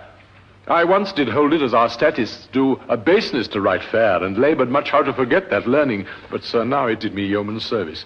Wilt thou know the effect of what I wrote? Aye, good my lord. An earnest conjuration from the king. As England was his faithful tributary, as love between them like the palm might flourish, As peace should still her wheaten garland wear, and stand a comma between their amities, and many such like as is of great charge, that on the view and knowing of these contents, without debatement further more or less, he should those bearers put to sudden death, not shriving time allowed. How was this sealed? Why, even in that was heaven ordinant. I had my father's signet in my purse, which was the model of that Danish seal, folded the writ up in the form of the other, subscribed it, gave the impression, placed it safely, the changeling never known. Now the next day was our sea fight, and what to this was sequent thou knowest already. So Guildenstern and Rosencrantz go to it. Why, man, they did make love to their employment. They are not near my conscience. Their defeat does by their own insinuation grow. 'Tis dangerous when the baser nature comes between the pass and fell insensate points of mighty opposites. Why, what a king is this? Does it not, think'st thee, stand me now upon? He that hath killed my king and whored my mother, popped in between the election and my hopes, thrown out his angle for my proper life, and with such cozenage. Is't not perfect conscience to quit him with this arm? And is't not to be damned to let this canker of our nature come in further evil? It must be shortly known to him from England what is the issue of the business there. It will be short. The interim is mine, and a man's life no more than to say one. But I am very sorry, good Horatio, that to Laertes I forgot myself. For by the image of my cause I see the portraiture of his. I'll court his favors, but sure the bravery of his grief did put me into a towering passion. My lord! Peace! Who comes here? Your lordship is right welcome back to Denmark. I humbly thank you, sir. Dost know this waterfly? No, good my lord. Thy state is the more gracious, but 'tis a vice to know him. He hath much land and fertile. Let a beast be lord of beasts, and his crib shall stand at the king's mess. 'Tis a chuff, but as I say, spacious in the possession of dirt. Sweet lord, if your lordship were at leisure, I should impart a thing to you from his majesty. I shall receive it, sir, with all diligence of spirit. Put your bonnet to the right use. 'Tis for the head. I thank your lordship. It is very hot. No, believe me, it is very cold. The wind is northerly. It is indifferent cold, my lord, indeed. Yet methinks it is very sultry and hot, or my complexion... Exceedingly, my lord, it is very sultry as 'twere. I cannot tell how. My lord, his majesty bade me signify to you that he has laid a great wager on your head. Sir, this is the matter. I beseech you, sir, remember your bonnets. No, good my lord, for my ease, in good faith. Sir, here is newly come to court Laertes. Believe me, an absolute gentleman, full of most excellent differences, of very soft society and great showing indeed, to speak sellingly of him. He is the card or calendar of gentry, for you shall find in him the continent of what parts a gentleman would see. Sir, his definement suffers no perdition in you, though I know to divide him inventorially would dizzy the arithmetic of memory, and yet but you're neither in respect of his quick sale. But in the verity of extolment, I take him to be a soul of great article, and his infusion of such dearth and rareness as to make true diction of him. His semblable is his mirror, and who else would trace him? His umbrage, nothing more. Your lordship speaks most infallibly of him. The concernancy, sir, why do we wrap the gentleman in our more raw breath? Sir... It's not possible to understand in another tongue. You will too, sir, really. What imports the nomination of this gentleman? Of Laertes. His purse is empty already. All's golden words are spent. Of him, sir. I know you are not ignorant. I would you did, sir. Yet in faith, if you did, it would not much approve me. Well, sir? You are not ignorant of what excellence Laertes is. I dare not confess that, lest I should compare with him in excellence. But to know a man well were to know himself. I mean, sir, for his weapon. But in the imputation laid on him by them in his meed, he is unfellowed. What's his weapon? Rapier and dagger. That's two of his weapons, but well. The king, sir, hath wagered with him 6 Barbary horses, against the which he has impawned, as I take it, 6 French rapiers and poniards, with their assigns as girdle, hanger, and so. 3 of the carriages, in faith, are very dear to fancy, very responsive to the hilts, most delicate carriages, and of very liberal conceit. What call you the carriages? I knew you must be edified by the margin ere you had done. The carriages, sir, are the hangers. The phrase would be more germane to the matter if we could carry a cannon by our sides. I would it be hangers till then. But on, 6 Barbary horses against 6 French swords, their assigns, and 3 liberal conceited carriages. That's the French bet against the Danish. Why is this all impawned, as you call it? The king, sir, hath laid, sir, that in a dozen passes between yourself and him, he shall not exceed you 3 hits. He hath laid on 12 for 9, and it would come to immediate trial if your lordship would vouchsafe the answer. How if I answer no? I mean, my lord, the opposition of your person in trial. So I will walk here in the hall. If it please His Majesty, it is the breathing time of day with me. Let the foils be brought, the gentleman willing, and the king hold his purpose. I will win for him, and I can. If not, I will gain nothing but my shame and the odd hits. Shall I deliver you so? To this effect, sir, after what flourish your nature wills. I commend my duty to your lordship. Yours. Oh, he's enchanted. He does well to commend it himself. There are no tongues else must turn. This lapwing runs away with the shell on his head. He did comply with his dug before he sucked it. Thus has he and many more of the same bevy that I know the drossy age dotes on only got the tune of the time and outward habit of encounter, a kind of yeasty collection which carries them through and through the most profound and winnowed opinions, and do but blow them to their trial, the bubbles are out. My lord, His Majesty commended him to you by young Osric, who brings back to him that you attend him in the hall. He sends to know if your pleasure hold to play with Laertes, or that you will take longer time. I am constant to my purposes. They follow the king's pleasure. If his fitness speaks, mine is ready, now or whensoever, provided I be so able as now. The king and queen and all are coming down. In happy time.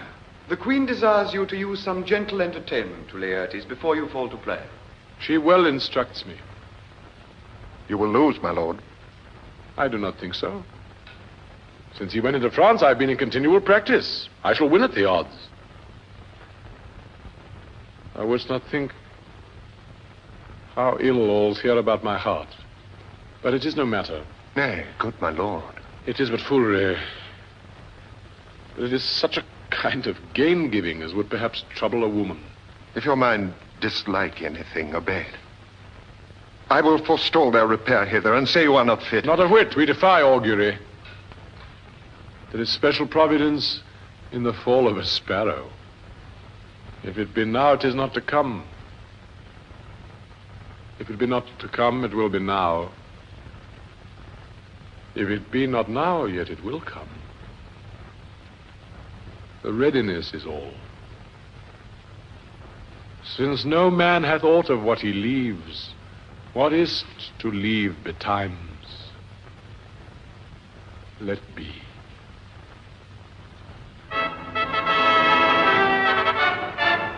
The king, the queen, Laertes, Osric, and other courtiers come in.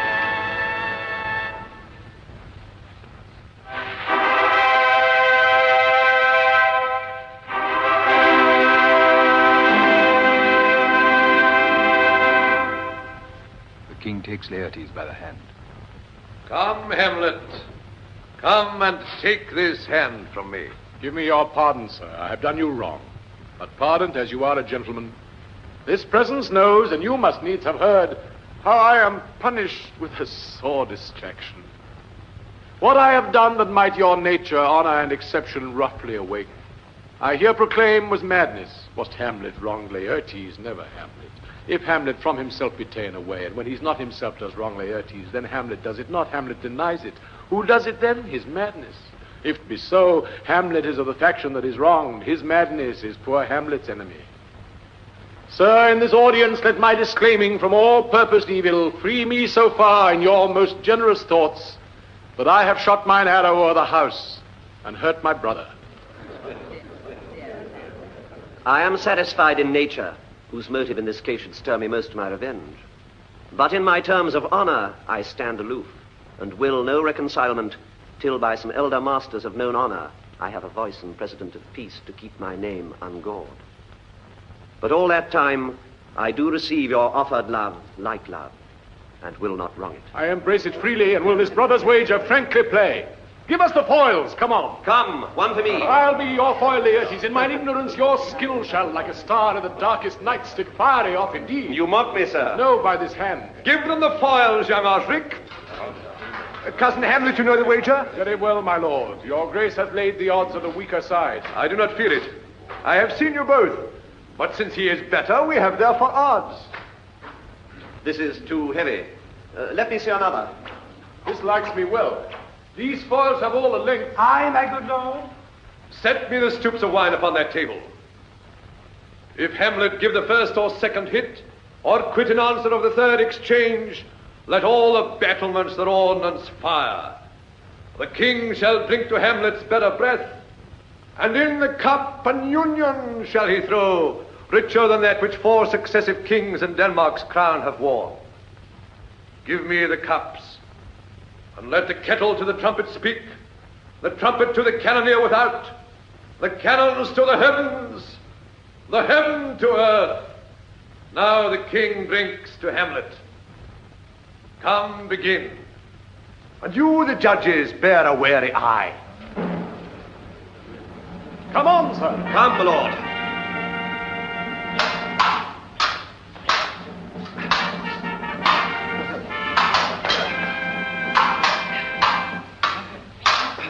One. No. Judgment. A hit, a very palpable hit. Well, again. Stay. Give me drink. Hamlet, this pearl is thine. Here's to thy health. Give him the cup.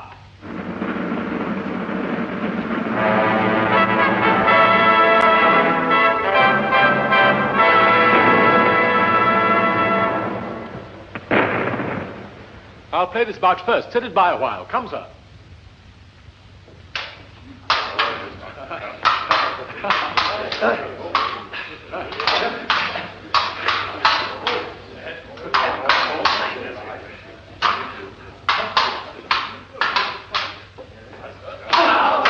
Another hit. What say you? A touch, I do confess.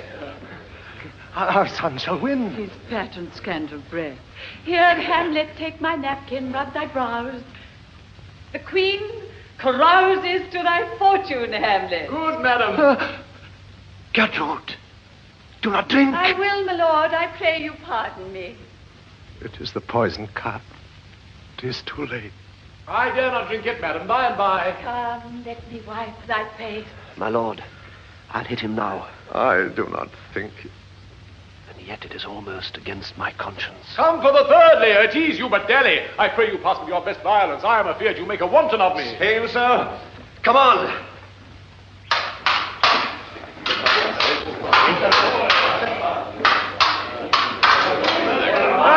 Nothing, neither way. Have it you now. Laertes takes Hamlet off his guard. He disarms and wounds him. Hamlet leaps in and wrests Laertes' sword from his hand, and Laertes picks up Hamlet's. They've exchanged swords. Pass him the eye. Hey, come again. Look to the queen there. Oh, They bleed on both sides. How is it, my lord? how is it, Laertes? Why, as a woodcock to mine own springe, Osric, I am justly killed with mine own treachery. How does the queen? She swoons to see them bleed. No. The drink. The drink. Oh, my dear Hamlet. The drink. I'm poisoned. Oh, villainy.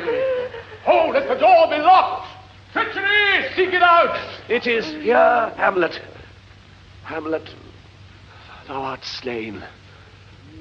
No medicine in the world can do thee good. In thee there is not half an hour's life. The treacherous instrument is in thy hand, unbaited and envenomed. The foul practice hath turned itself on me.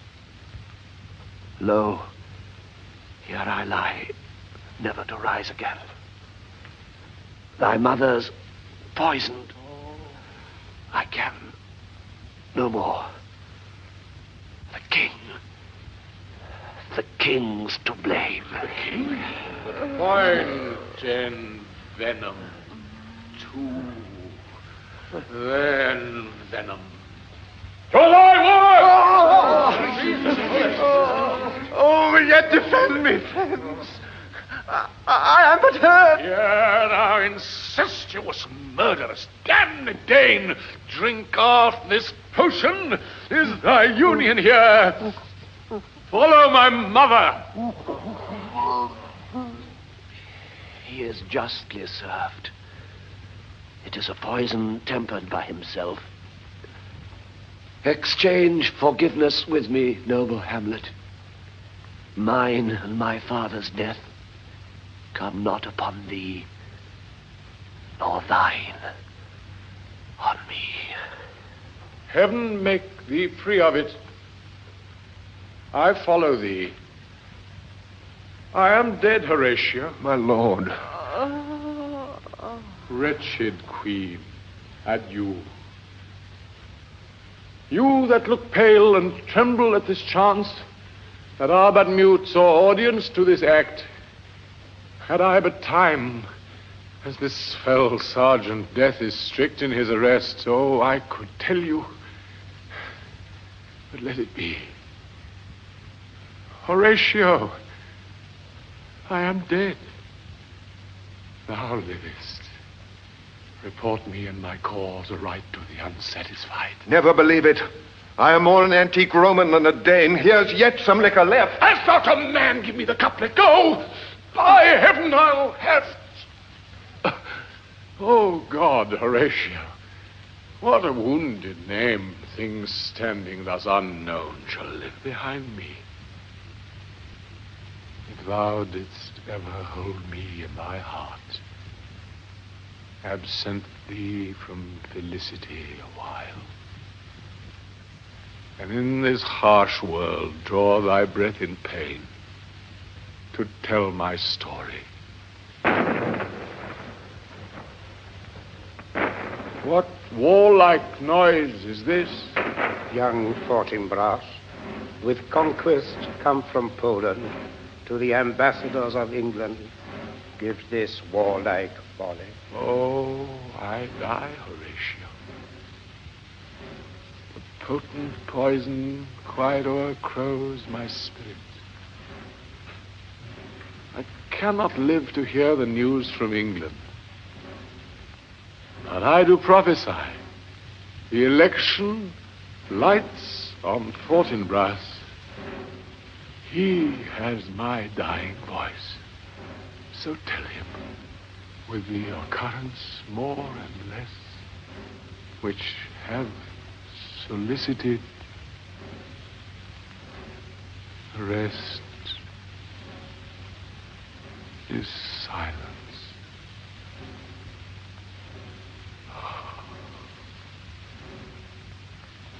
Now cracks a noble heart. Good night, sweet prince. And flights of angels sing thee to thy rest. Why does the drum come hither? Fortinbras comes in with the English ambassadors.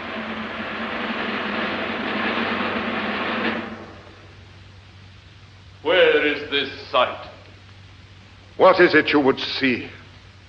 If aught of woe or wonder, cease your search. This quarry cries on havoc. Oh, proud death, what feast is toward in thine eternal cell, that thou so many princes at a shot so bloodily hast struck?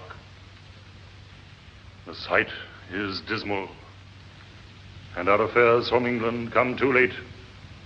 Ears are senseless that should give us hearing. To tell him his commandment is fulfilled, that Rosencrantz and Guildenstern are dead. Where should we have our thanks? Not from his mouth had it the ability of life to thank you. He never gave commandment for their death.